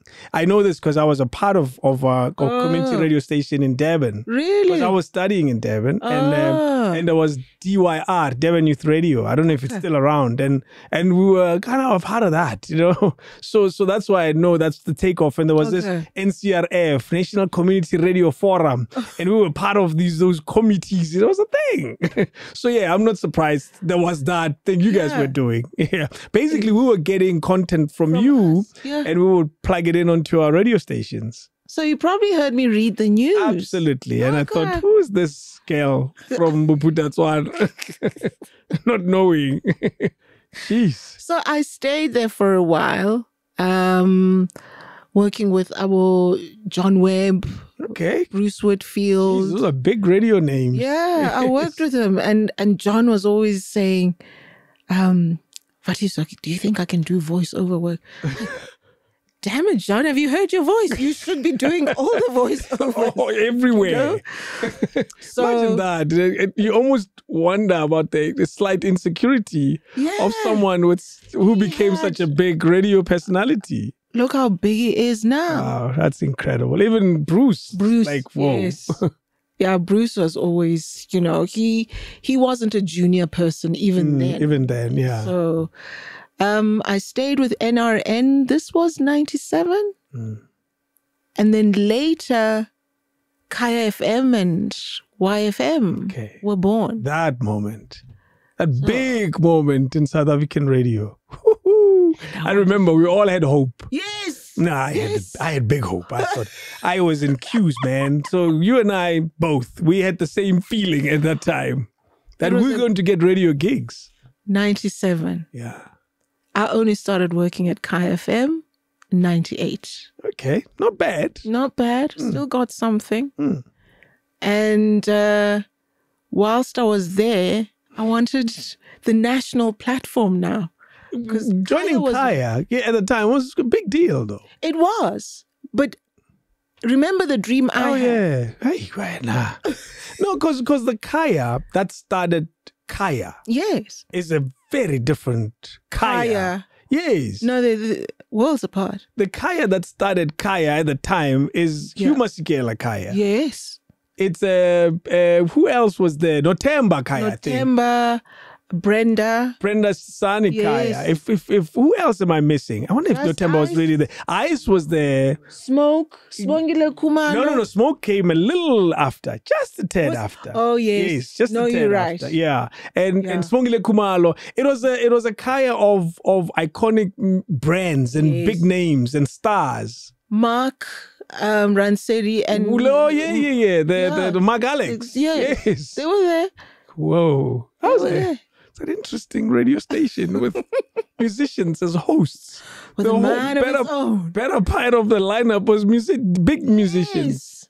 That's true. That's a different time. And Nikki's still there, I think. Yes, probably. Yeah, Bloomberg was there. Probably, I don't know. I lose track of the old doppies and old ladies. I lose track of them. Probably still there. I think she was at the jazz. There was a jazz concert, man. Don't you know? Who? It used to be called Standard Bank. Now it's just Joy of Jazz. Oh, hell. Okay. Look, I've been living under a rock. I realized that. I think she introduced one of the artists at the concert. Nice. So she's still a big player in the game. Yes. Nice. Now you are in Kaya and you're the young kid. Yeah. With this big name lineup. Who? And you still have bigger dreams than that. Now you're pushing your luck.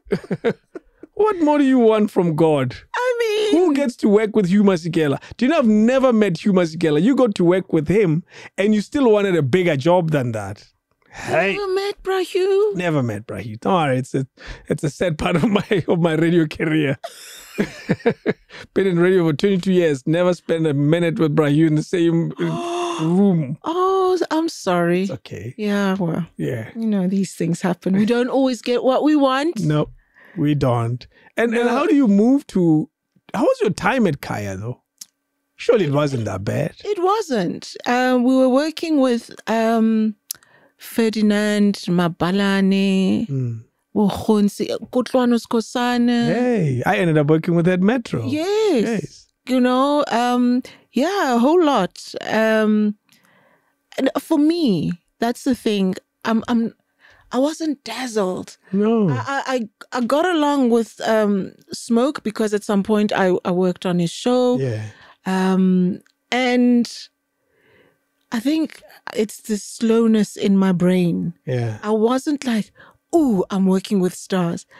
Let me tell you a funny story. Yeah. Dion Warwick came to perform. Okay. So Kaya FM was hosting her. And she comes and I say to her, listen,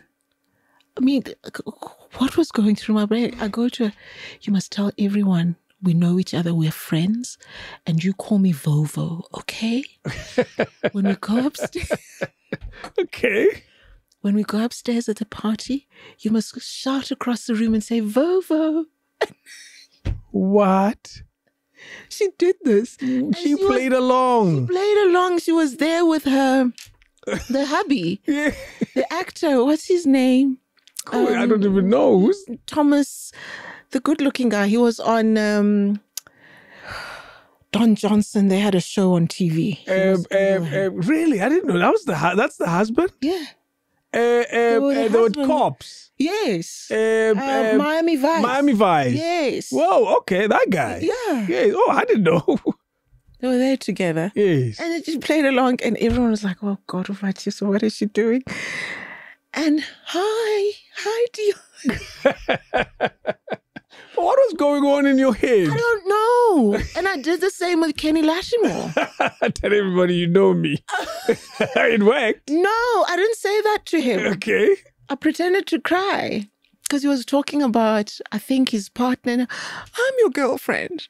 You know, and everyone There was the actor in you. yes. Yes.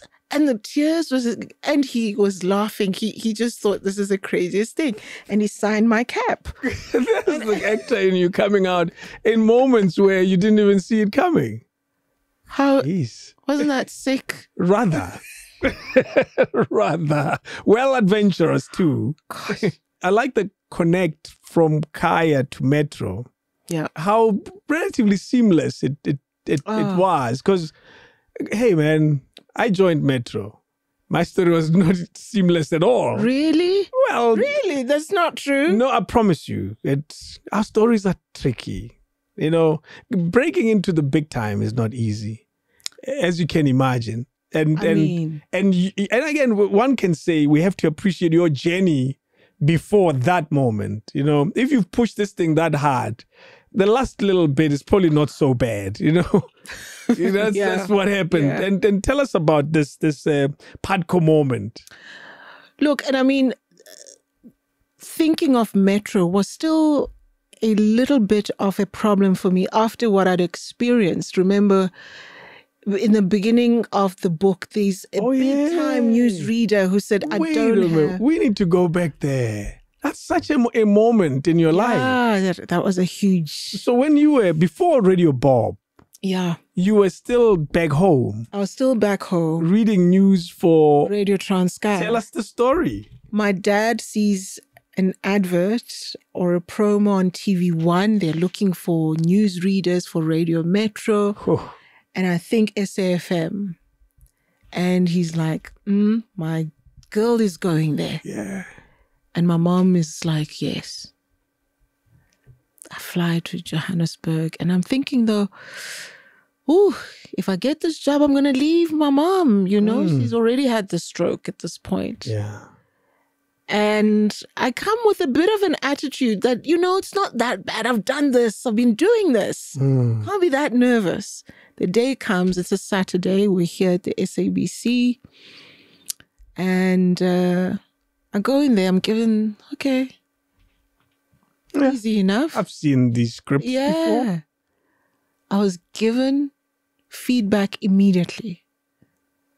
And this lady I'd been seeing on TV3 News says to me, you don't have what it takes. Oh, boy. Oh, what? She gave you it's a no from me. Yeah. Yeah. I don't have the voice, you know. And I walked out of there. With a tail between your legs. Yeah. Yeah. And when I went home, my dad was gutted. You know, I don't know why he took it hard as well. Because I think he saw my dream come alive. She's eventually going to be in Joburg with a steady job and she can do everything. But it took some time. We got over that. And was there a lesson learned from that moment for that young kid? I think so. Because there I am in Transkei. Every time people see me, oh, you're good at this. You're good. And then you come and somebody gives you a wake-up call, a rude awakening, that not everyone is going to like your style. Yeah. Not everyone, we don't have the same palettes. Yeah. So that was a lesson. And it was good that it came at a time when I still had cushioning from parents. But it was a lesson I needed to learn that, when everyone says, oh, everyone likes so-and-so. No, it's not true. It's not everyone. No. There's someone who completely hates them. Yes. Who will Whatever give them reason, a no. Yes. So that was a lesson that I needed to carry forward, that even if you give your all, something, it might just not resonate with somebody else. It didn't make you stop, though. No, it didn't. Yeah.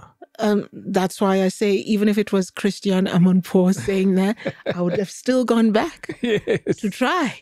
Because is it because you believed in yourself? What was driving you still? There was something, I would never be happy not knowing if I would be given the chance to do this thing, because there is this thing within me that says there'd be a completeness in me if I do acting. Yeah. That still exists inside of your soul. Yeah. Like that's why when people take away jobs, they know. Yeah. They know they've killed me. Jeez. Yeah, when they steal your shoes and pay you 200 rands. You don't know how much this means. All right. Now, Upadko. You said because of that first Metro audition that didn't go well. Yeah. You're still carrying I fell down these stairs before. I waited a while. It's only when I heard Romeo Khumalo is going to be the new station manager. For some reason that said, this is a fresh start. Okay. Because I didn't even know who was there before when I was told by this news reader that I don't have what it takes. But I kind of, joined them. I said, probably that person who's there knew that I was turned down before. So I don't want that. Oh, yes. I connected it somehow. Yeah. So when Romeo was coming, I was like, he doesn't know. He doesn't know. But I was once turned down. I need to take a chance here. And I don't know my brain, because that was years back. Yeah. So here I am. And I speak to Padko, because Padko joined Kaya FM as a sports presenter. Oh, it's amazing, eh? When people hear this, they say, really? Is that what Padko did? Yes. He was at Kaya. That's what Max Maponyane did? Yes. Oh, my goodness. Yeah, people don't know those That's things. What Spongile Kumar did? Yes, she was a presenter. Those are stories. You're revealing stuff that there are people who wouldn't even connect. Wow. Yep. So I speak to Padko and say, Padko, Funuya Metro, do you think? And he looks at me. So you want to leave us? No, but I know Romeo. I can talk to him. Hey. Like, really? Yeah. He calls Romeo. Romeo wants to see me, and boom. Romeo has had you. That's the beauty of being on radio. Yes. Yeah, people have access to you. It's like, you don't need to audition. I'll listen to you tomorrow. Wow. Type of thing, And the beauty about it was that he didn't even waste time. He wanted me on Metro. Wow. He wanted me. There was no, we'll get back to you. Yeah, you got the job. Do you know how our stories are so identical in that moment where you got to reception and Peggy came to fetch you? Exactly the same as me. Really? Peggy came to fetch me. You started calling her P. No, interesting. For me, she was this older lady. There was no way I could have called Sis Peggy P. Never. Oh, mama. I called her P. Well, good for you. Pay. I could not. Oh, mama, I'm cool. So sweet. Oh. So, yeah, you got fetched by Sis Peggy. Same here. I got fetched by Sis Peggy. and took you to the big office. Took me to the big office, met Romeo. It was a 5 minutes meeting. And yours was also brief. Yeah, it was, okay, let's do this. He makes a decision. He knows what he wants. Let's not waste time. And I need these people now. Done. Let's move on. Yeah. Yes. And I was like, okay. Another big change is income. Your money changes quite a bit from Kaya to... Yes. What is that? I mean, there was no thinking about it. That's why I took the job. I mean, he doubled. What you were earning? Yeah. And he was like, how much you earning? Yeah? I tell him, he's like, that's daylight robbery. That's daylight robbery. He doubles it. Like, whoa. Ooh. And I'm going to just be reading. I don't have to compile. I don't have to do anything. Oh, yeah. And you were compiling it, Kaya. Yes. Oh, boy. You just, at Metro, it's a umeli printer. Yes, I'm printer throws in the news and you fetch it and you go read. 5-2, okay, there it is. Printer comes in. Read and go and sit on the couch. And wait for the clock. Then walk you come around in, the SABC. Sit and that's it. And you earn double what you're earning at Kaya. Double. Jeez, you probably thought I'm in heaven. I was in heaven. And now everyone hears this voice. I'm getting voiceover work and, you know. That's the beauty of Metro. Right? Yeah. A lot of people, back then, I don't know what happens now. Oh, well. Yeah. Yeah, I got cut off somewhere along the line with the voiceover stuff. But, I mean, I was doing voiceover work for SABC 1. Jeez. You know, money was coming in, man. Yeah. Oh, I'm going to be fine. I'm going to be fine. Going to buy a house. Jeez. My mom's going to come stay with me and my son. This is the perfect setup. Those are big dreams that are being realized. Right. From that one Romeo Khumalo moment.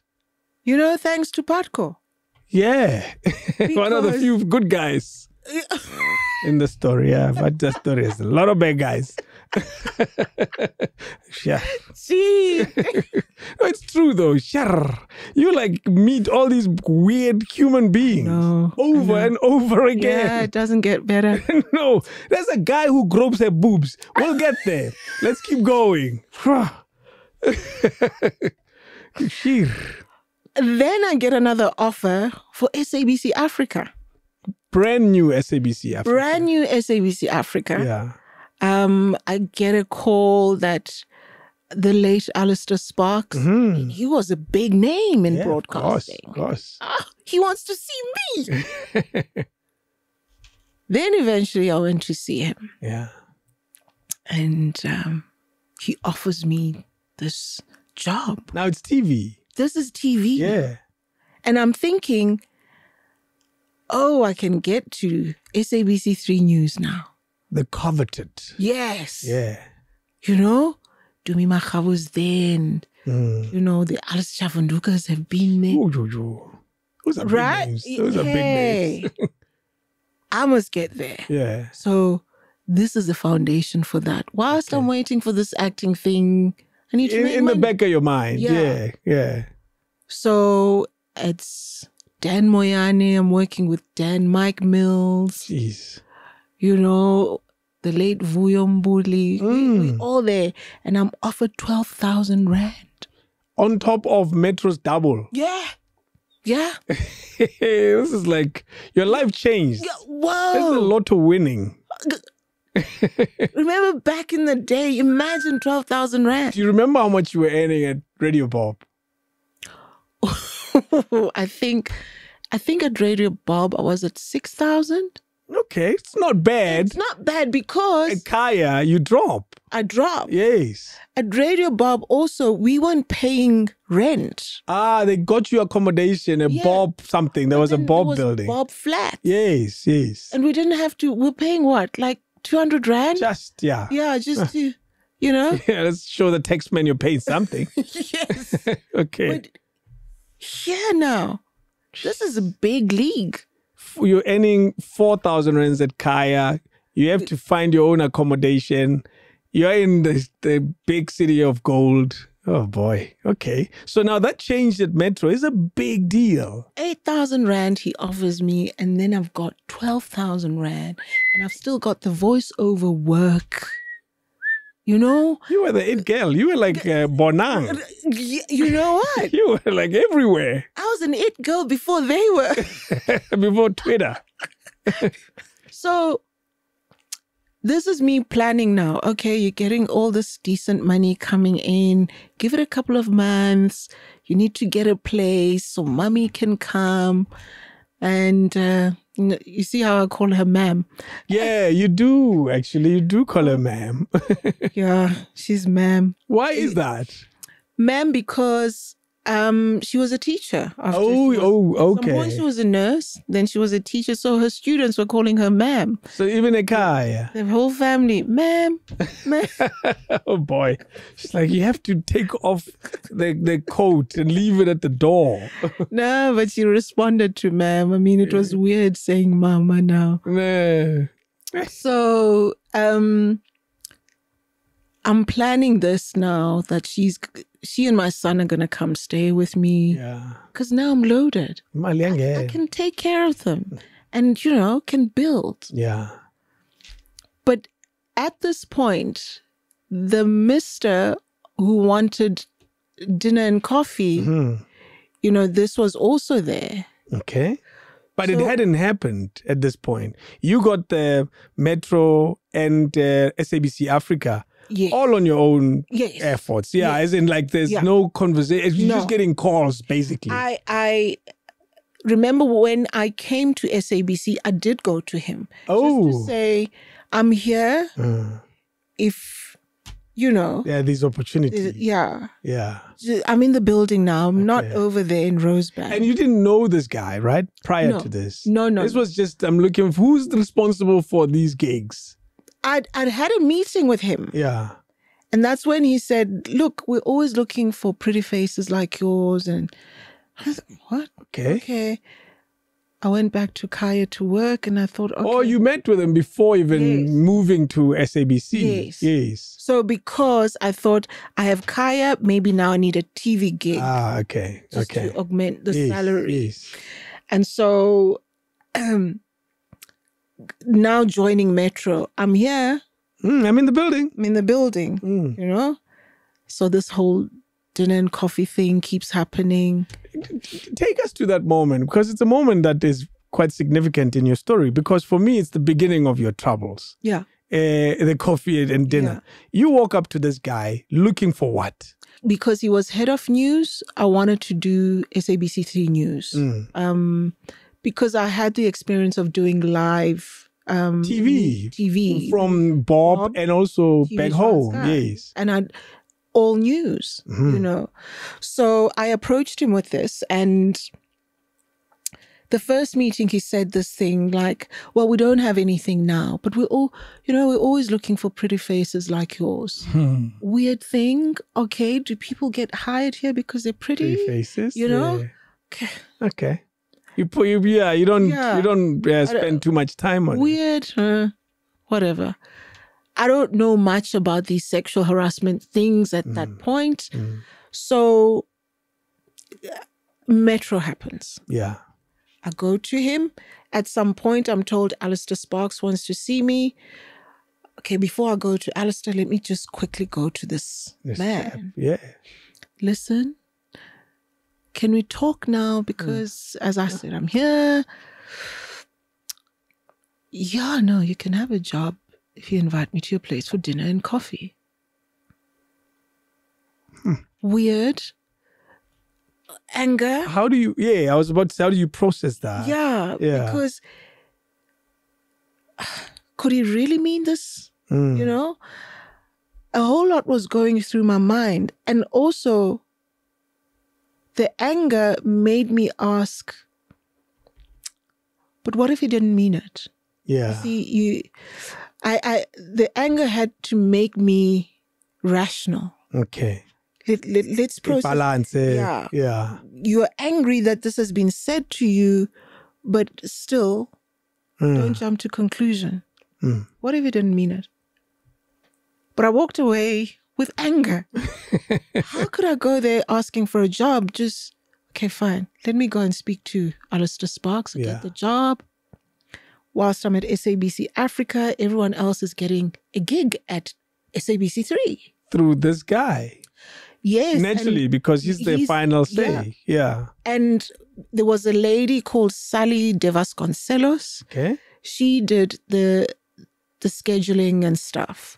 So I think she would call at his request, obviously. Okay, so-and-so is not coming in today. Let's get someone from SABC Africa because they're pre-recording anyway. Okay. So I see these guys going to SABC. The guys you're working with. Yeah. Yeah. How come? Go back again. Same guy. Yeah. Dinner and coffee. Yeah. Right? And there was an executive producer at SABC Africa who knew about this.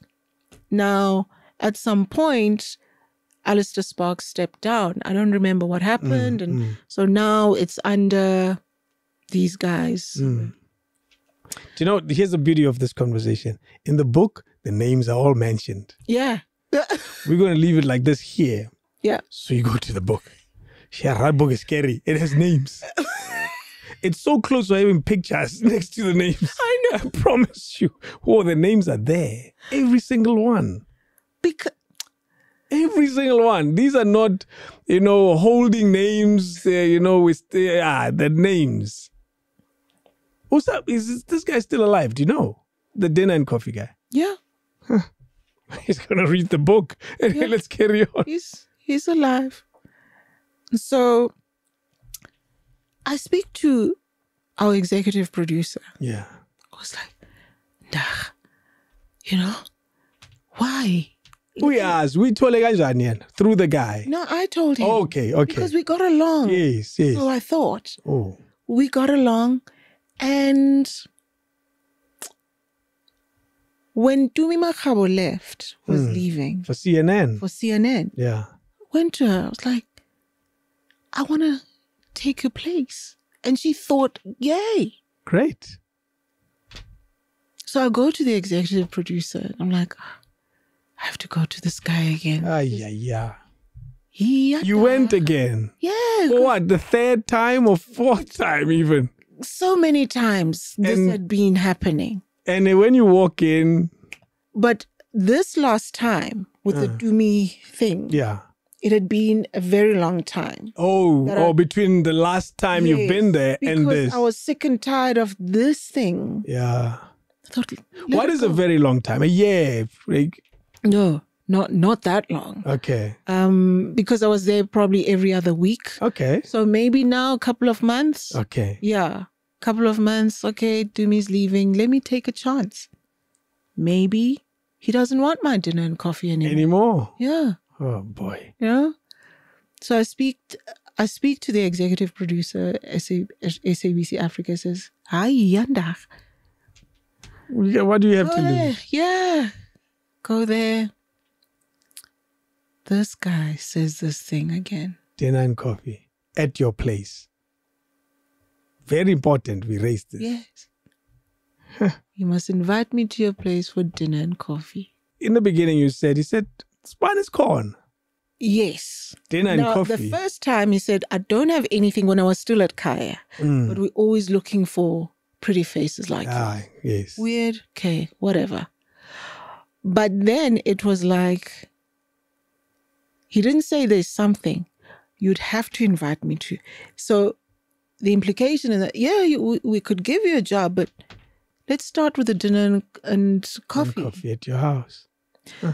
So this kept on happening. And obviously they could use me at times. They could. Because you stand in. Yeah, stand-ins and all that. Yeah. News always has a stand-in. Right? That's the nature of the business, yeah.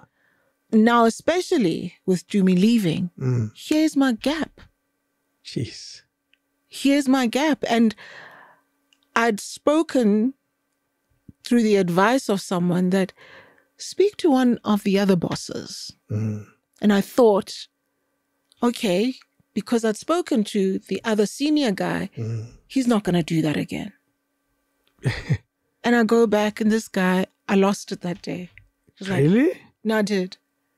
I lost it. And I said, listen, I'm not here for this. Yeah.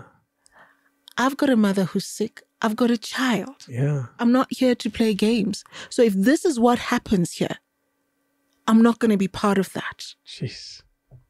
And I walked out. How does he take it? I don't care. Yeah. Because I boomed and left. Storm out. Because I was so angry. Why was this happening to me? Then I go back to SABC Africa and tell the executive producer, Ndara. Hey now. You know, Hey now. Why ulwa? but this very guy is the one where, I'm not sure if you read this part in the book, where a notice at SABC Africa. Now, remember, SABC Africa. I read that. But carry on, you tell it. Global people were coming there, big people. So when they see a notice written there that says anyone seen talking to Vatiswa Ndara will face disciplinary action, what are these people supposed to think of me? Yes. Were you still working at SABC Africa when this note was written? What happened was they decided to terminate or they not renew. Everybody else's was renewed, the contract, because now I had told Mr. Dinner and Coffee off. Who does she think she is? And I'd lodged a complaint. Now I was going, talking about my experiences. And I wasn't getting much help. And this is when I spoke to Perlutul. Yes. Before, though, she joined SABC. Before she joined SABC. Yeah. I'd been introduced to her by the former boss of Radio Bob, Tsawe Mahlat. So I spoke to her and I told her, this is what's going on. And she introduced me to Tatu Tami Mazwai. Yeah. He wanted this thing investigated. He was quite senior at the time at SABC. He was the chairperson of the board. Yeah. Whoa. You went straight to God to complain with his strat said, Asna Manzi. You went right to the top. So he gave the title sexual harassment because I was just going around, this guy wants dinner and coffee. And he calls it... This is a clear case of sexual harassment, he'd said. So now your brain is now introduced to this new concept. Yes. Because sexual harassment is not going to happen to me. Yeah. How did you imagine sexual harassment to be before that? For me, it was more physical. Okay. Someone would have to do something physical. I hadn't quite grasped this whole thing of people abusing power and because these things I'd never been exposed to. Now we talk gaslighting, but I digress. Let's carry on. Stop it. That's true. But he said to me, send me an email. That's about Mazwa. Yes. Because he wants to document it, obviously. So obviously he spoke to somebody, and he said, I want you to join Mwasa. Union. Yeah, he said that to me. He says, because they will help you with this whole thing. Following day, I'm at Mwasa. Move on a shake. Immediately, I would have probably done it in 7 days. What? No, it must be done now. I'm the one who's going through all this. Were you fired up? Yes. I was. Fired up with what energy? To solve this guy? No. Or to correct a wrong? What is the energy? Correct a wrong. Yeah. I need to be given an opportunity. Okay. I want to be given the opportunities that everybody else is awarded. But you are not seeing this as I deserve it. No. Yeah, I just need a fair chance. Yes. Yeah. Okay. No, I didn't go there with like, no. Must give me my job. Right? Yes. Because who are you? I went to Mwasa and I spoke to this guy, broke down the story, and so I thought he understood. He's hearing me. And this Mwasa guy. Yes. Yes. It's a pity I forgot his name, but I've seen the face. Yes. Still. You would man again up that you're the guy. One. Yeah. Then a couple of days later, I hear the rumors. Well, the Mwasa people are saying you're lying, you're creating stories. As far as you know, you spoke to very few people. And people whom you hope will keep the story here and try to help it. That was the whole point, to get some cushioning. You know, Manje, you are part of the rumor mill. Then I hear this guy is friends with the dinner man. I go, what a waste of time. What do you do then? What decision do you make at that point? Keep quiet. Go to the next one. Bemao. Hey, it's like I'll leave ANC. I'll go to EFF. I'll go this side. No, but Hannes, who's the president of Still there, yeah. He kind of took this seriously, okay. You know, and I don't know from which of the unions, someone from there went to speak to the then acting CEO to say, hey, Vatiswa was facing these challenges and blah, blah, blah. And that acting CEO of the SABC apparently says that one needs psychological evaluation. She's just jealous of other people's success. And what's her name? Uzomo. And she got in the gig at that time. Yes.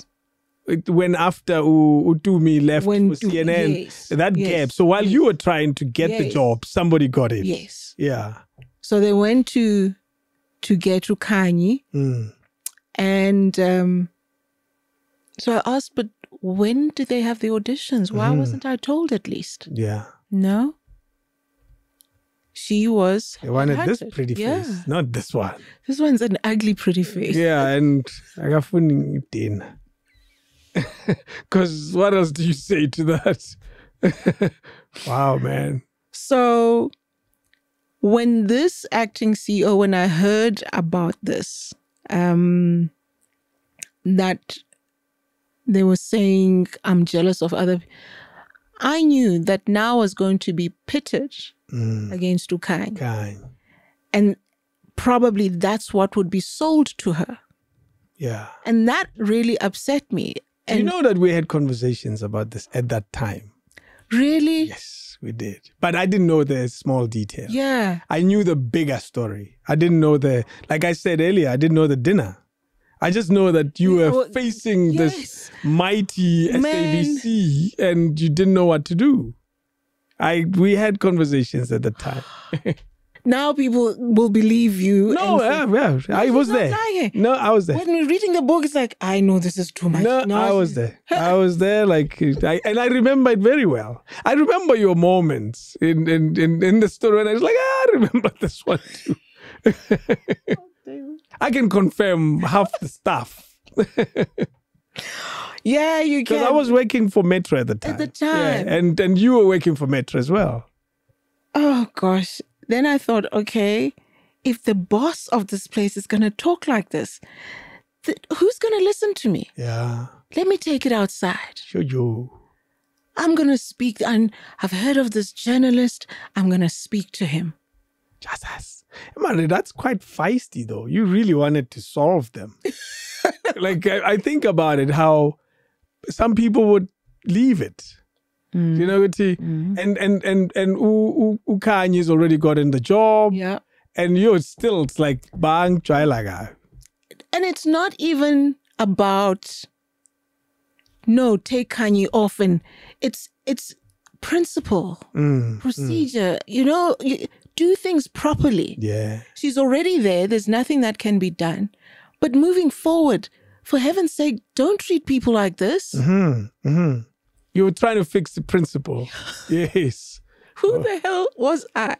There was once a lady called Mati Gisela.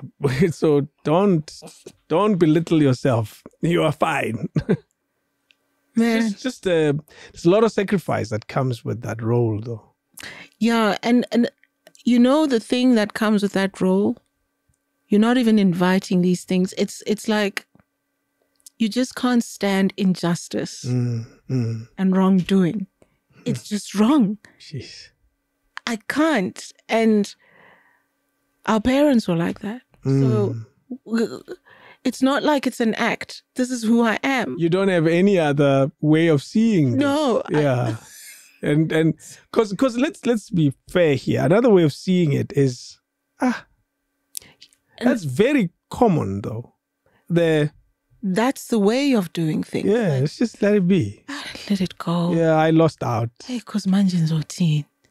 I can't do that. You went to a journalist outside the SABC. Weren't you thinking I'm risking my job? No, that was not even there. Not at all. Because you had a gig with Metro. Yeah. That was the only job I was left with after the termination and stuff. And so I thought... So they took away the voiceovers with SABC 1, took away the SABC Africa. 12K is gone. 12K is gone and a whole lot of 4,000s, 3,000s are gone. Yes. I'm just left now with the 8,000 in Romeo. Sure. But still try a little 12. Man, my life, I could put away a bit of money every month. Yeah. Just a little. Jeez. So I spoke to the journalist. The story came out wrong. Ooh. Ay, man. What was the gist of the wrong? Sour grapes. It's a case of sour grapes. Wow. Yeah. And now your story had Ukany in it now. That wasn't there when it started. Yes. Now it kind of connected. You see? It's a full story. Beafuna, Tonelo. Now she's creating, bitter. I was like, okay. They got me there. Didn't you go back to the journalist like, not? No. Really? No. But he knew I'm very upset. The journalist is mentioned in the book. Let's carry on. Thank you. And I know the journalist well, for the record. Yeah, no. And look. He's a well-known journalist. He is. And I think he was embarrassed by that thing because he saw me over the years. And he'd heard from someone who's very close to me how upset I was. Jeez. Oh, you never left that story. No. Is it in your heart? Like, yes. That's why so many things I can't let go because it's like, why would you do me like that? Yeah. You know? Does writing the book allow you the opportunity to let some of them go? This is the first time I'm letting a lot of things go. Yeah. I say in the book, people have always asked me to write a book, and I thought my story is not interesting enough. Who cares?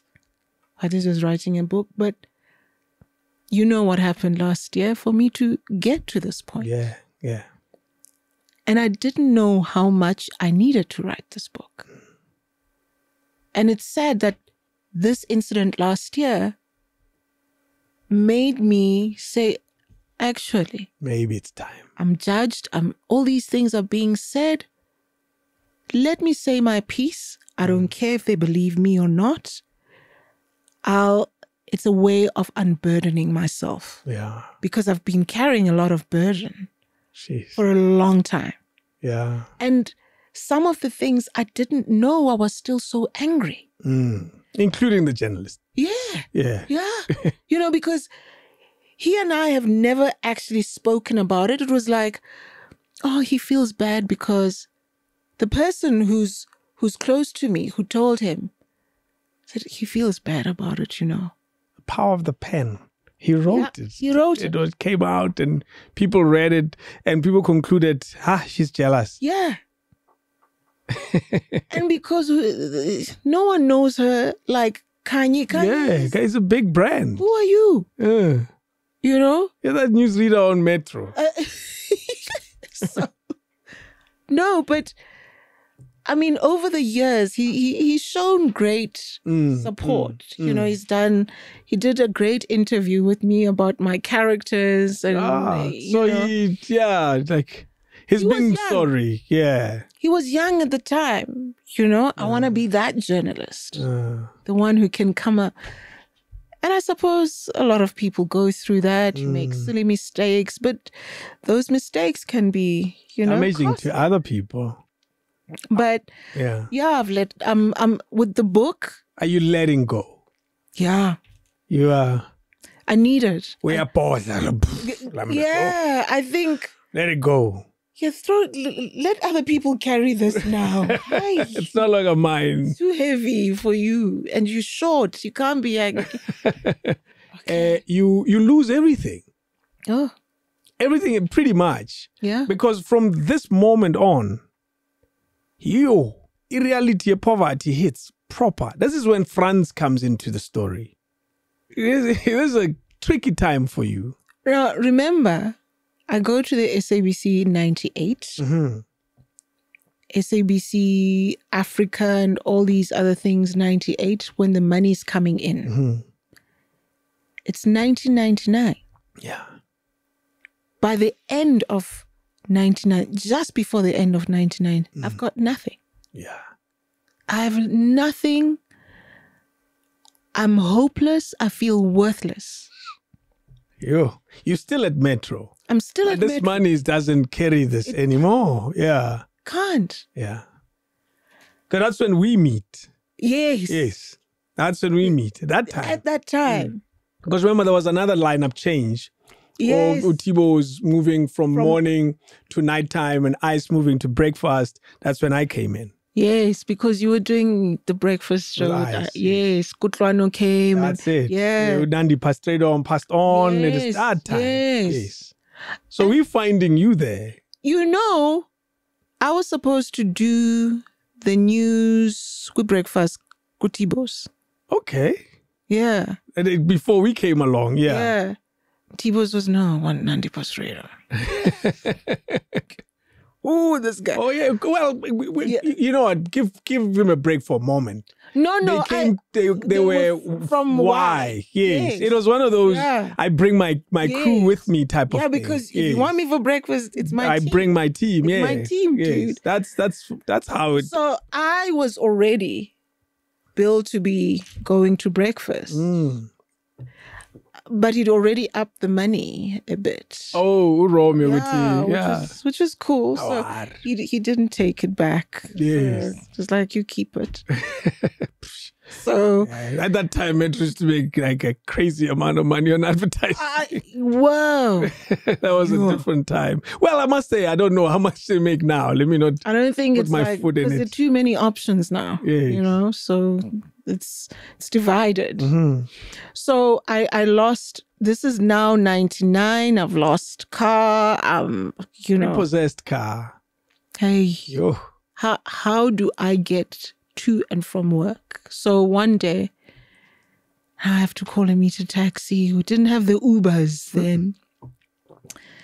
This guy, Franz, comes. You know when you're going through something and someone is like so jolly, it's like, please don't. Keep your happiness to yourself. Let me give a version of that.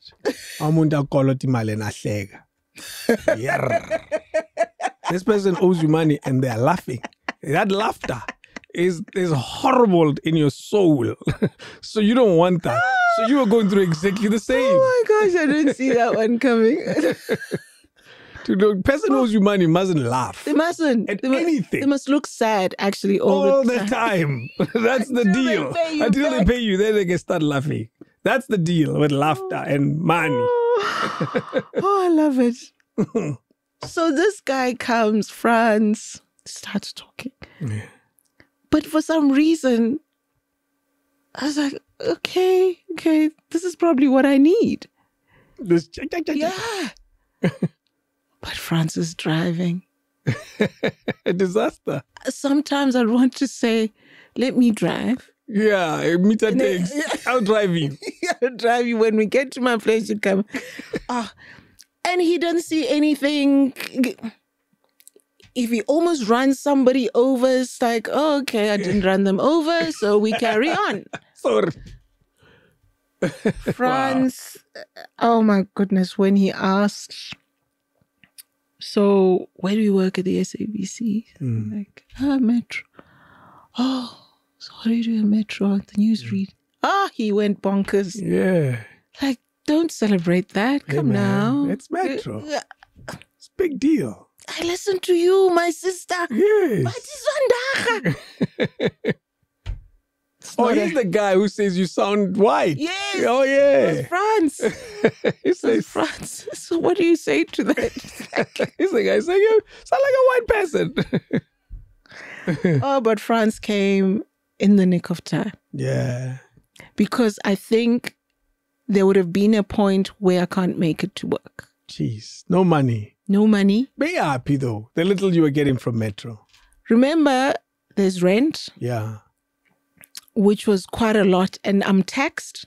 Of course. We call it 8,000, but it's nothing. It's not. Yeah. I have my son. Yes. Back home. Yeah. With my aunt in Klerksdorp. Yes. Okay. So I have to... The doctor aunt. Yes. Yes. Little at home. Yeah. What do I have left? Sheesh. Because I need groceries. I need to eat. You need to live, yeah. You have to go to work every day. Yeah. Sheesh. So it's 8,000. You don't have those extra gigs anymore. No. Huh. Nothing. Just. And I don't have the go-to people. Because I've always just been my own person. It's something that stands out about your story as well, that I hope you've changed, eh? You don't have people. You don't have a body of people whom are the go-to. And I like you, this is your phrase, that you know when shit hits the fan, hey, ban, guso, none of that. Even the worst story of your book is as a result of that, of not having anybody to call, and you just called the wrong person. Vatiswa. Have you changed? That will never change. You still don't have a band to... No. When you need a stock fail. Nah, I promise you. You need a stock fail. You need to be forced. People need to be forced on you. You can't. What kind of life is that? I don't know. Look, there was a time I can do people for a while. But there's always someone who's trying to hurt me. And then I mean, I've always been that person. It's my space and my peace. But I've realized with all these things that have happened, that I probably rub people up the wrong way by just existing. Well, I've known you long. You've never rubbed me the wrong way. So let me put it on record. No, these are things that start you, and people will say you're paranoid, but I could never have those people. Yeah.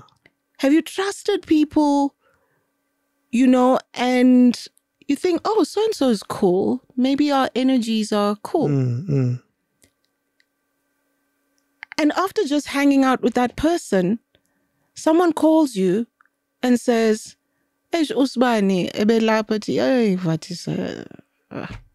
you disconnect.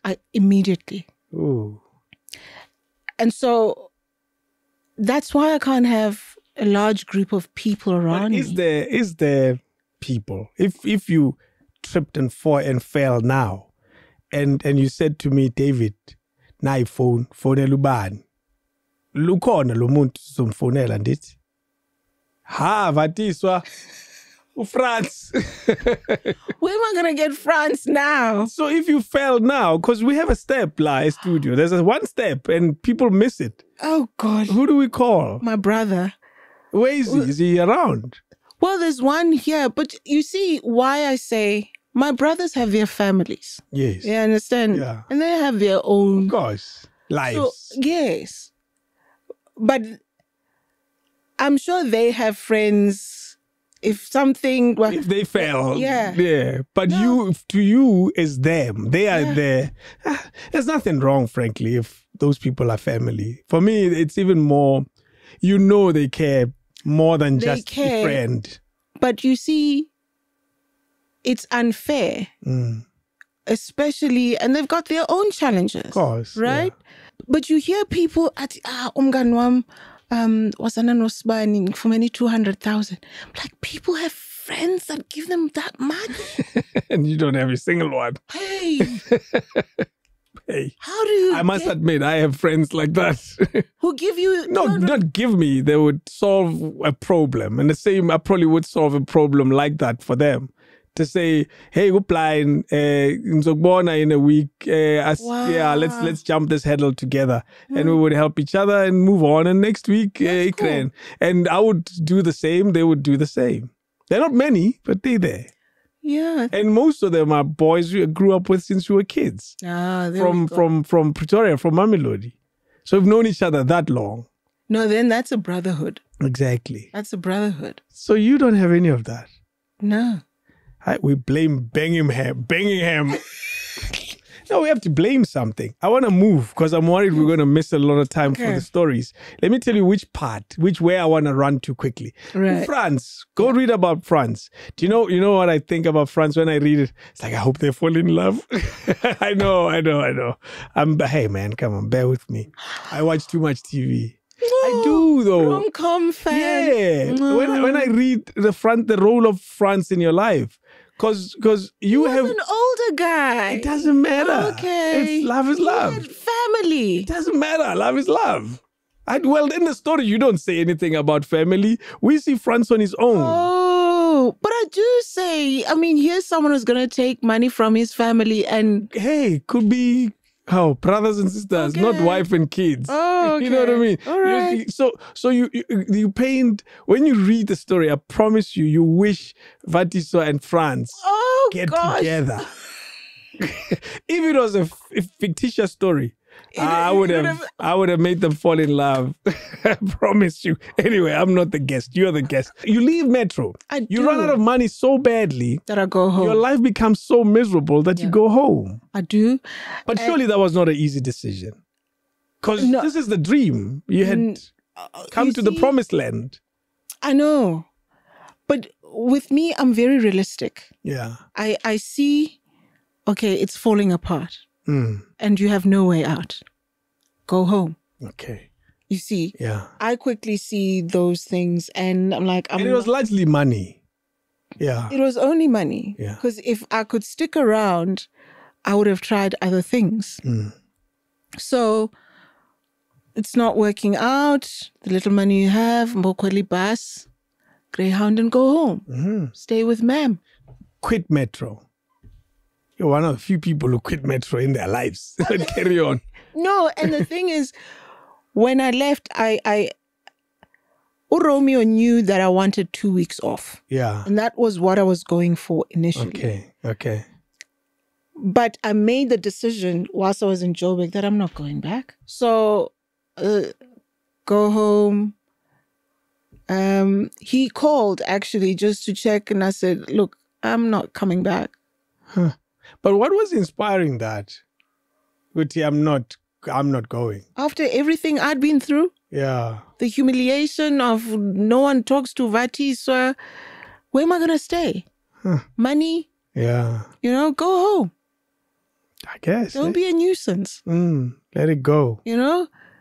And that was quality time I needed with ma'am. That's another thing. And the painful thing is it would have been nice to spend that time with her doing things, going out, taking her places, not to sit in misery.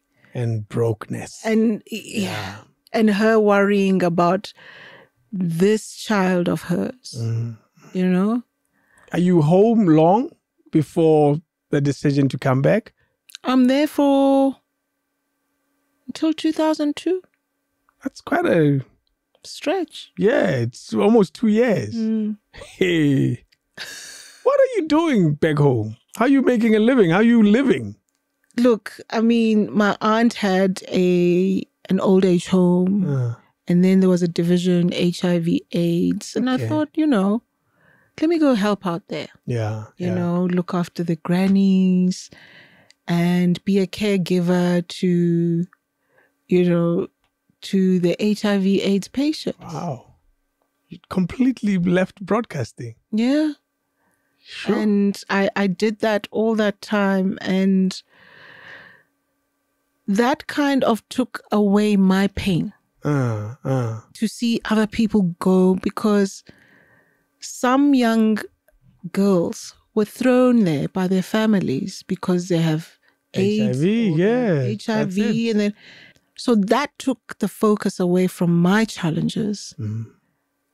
But then, Peter Matlare wanted to meet with me, and then that meeting with him got my mind thinking, maybe one day I'll go back to Joburg. And that was an interesting moment, to get a random Peter Matlare call to say, hey, let's have a chat. And you are minding your business I'm in the Eastern Cape. Yeah. I've disconnected to this thing now. I've got this new life. Yes. But it doesn't make me completely happy because money, I need money. I was just working as a volunteer at my aunt's place. Yeah. But it was nice to wake up with a purpose of, I need to see that the grannies have their pills, they've had their food, all those things. So after that meeting, I went back home for a while, and then I thought, okay, give Joburg another try. Yeah. Check out the Peter Matlare story. It's a nice little weirdness. Yeah. about the SABC. I like the bit that said there's a Vatiswa Ndara file. There was a file. You had left SABC for 2 years. Yes. And he comes in and says there was a file. There's a Vatiswa file. And you were brought to come and check the contents of the file. This is what we've been. This is what he'd been told. I'm surprised he cared. Yes, I think probably the time he went there was still talk about the rumor was still in in the corridors, and so the file was there. Yeah. That's an interesting one. I know. I wonder if this is David Masharela file. I have to ask. I wonder if everybody has a file. Because maybe everybody has a file. Whoa. There's a Vatiswa file. I wonder if your file still exists. That's a story for another time. That's interesting. I'd like to know. It's not a good file. Yeah. Wherever I go, it's not a good file. You need to read the part with what happens with the Peter meeting and then the meeting that follows after the Peter meeting, the dinner and coffee guy.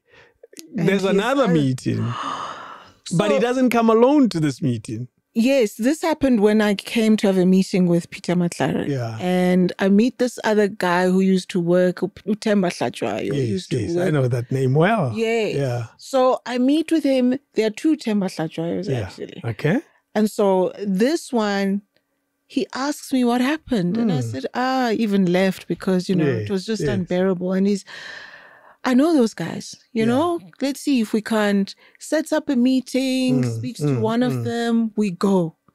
And I'm like, I want to hear what these guys are going to say. How are they going to explain themselves in my presence? So he sets up a meeting to talk about the dinner and coffee, essentially. Yes. But with the players. Yes. In the story. Yes. How was Vatiswa's thing eventually resolved? I'm like, yeah, I like this idea of a meeting.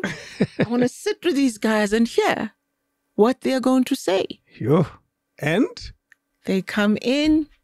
You are seated. We are seated. Temba and I are seated. They say... The dinner guy is here. The dinner guy is there with two others. Yeah. They greet and then they sit down. One of them says, yeah, this meeting can happen. And by the way, when this meeting was being set up, they knew I would be coming. Okay, you were not a surprise. No. Yeah.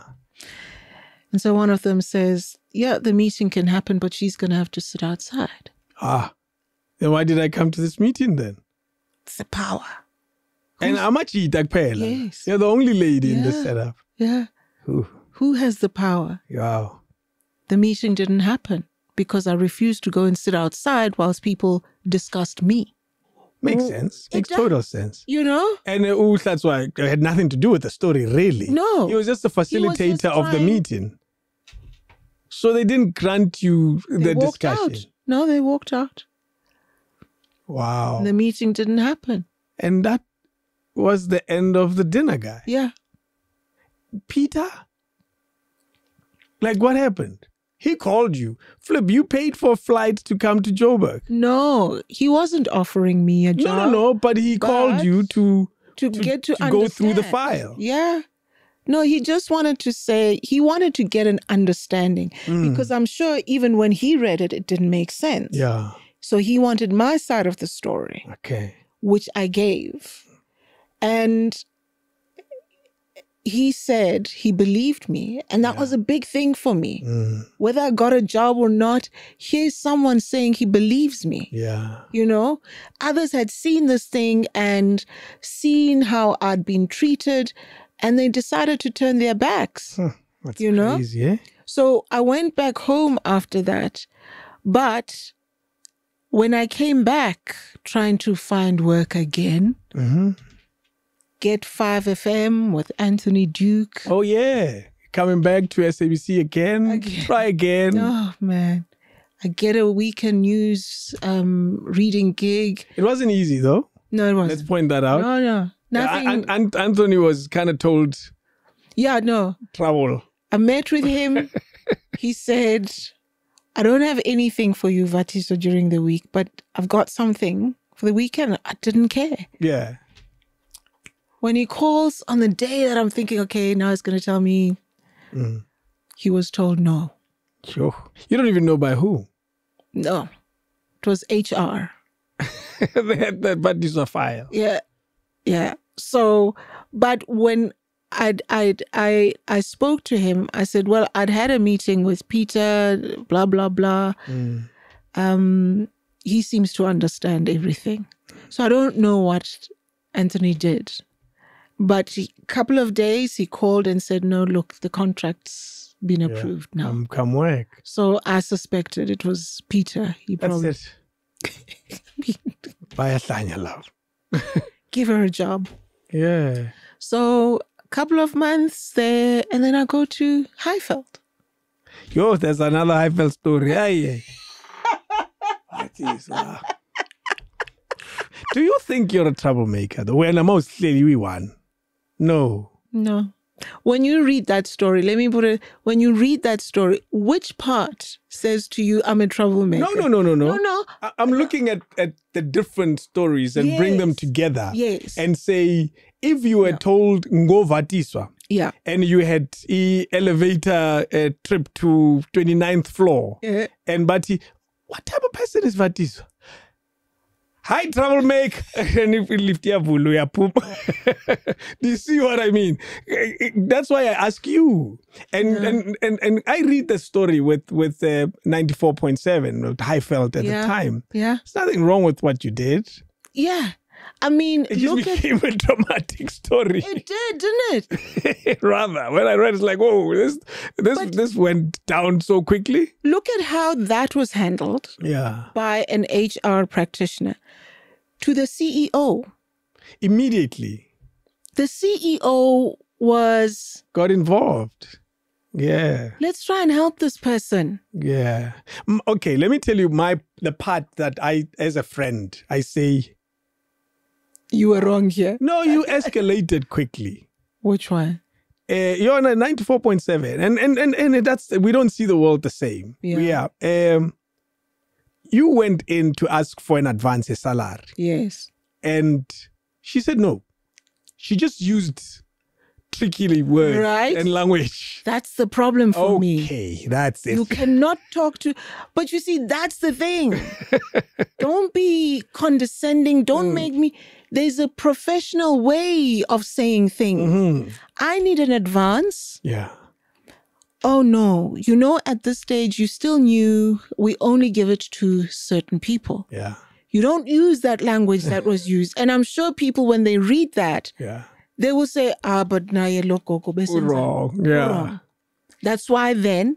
You escalated. Anyone would have left it there.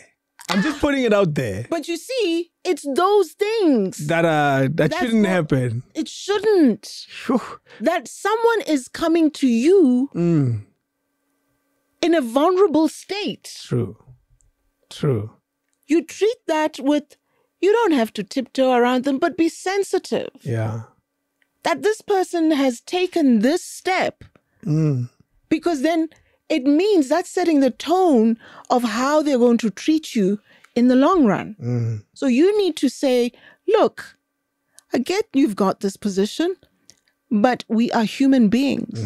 We have to treat each other with respect. This is a problem. Yeah. People in positions of power and authority or influence, mostly, I always say there needs to be a psychological audit before they go into this, because we could be dealing with wounded people. True. Who only want to inflict pain on others and treat them like rubbish, because the pain I felt from whatever experience, everybody's going to suffer now. Because now I have power. You see? So if you treat me with respect, you're going to get that from me. No, it escalated. But don't you dare talk to me in whatever form that makes you feel good about your rubbish. Yeah. And you put it on me. I have nothing to do with what happened to you. Positions of power come with responsibility. Your title will not work for you. This will go with ministers and everywhere. Flip pastors in a church. I don't care if you're a CEO. Supervisor. Take that CEO thing away. Yeah. Who are you? A mere human being. We all go to the loo. Yeah. And we lose our respect in that moment. All go to the loo. Yeah. So that's why people think I'm a troublemaker. Because it's not that I don't care about your title. It's about how you treat. Because when we say you are a CEO, you are there with a huge responsibility of making, you're not going to take nonsense all the time. Of course. But we're human beings. Do not make anybody feel less because you want to feel good about yourself. That's where my problem is.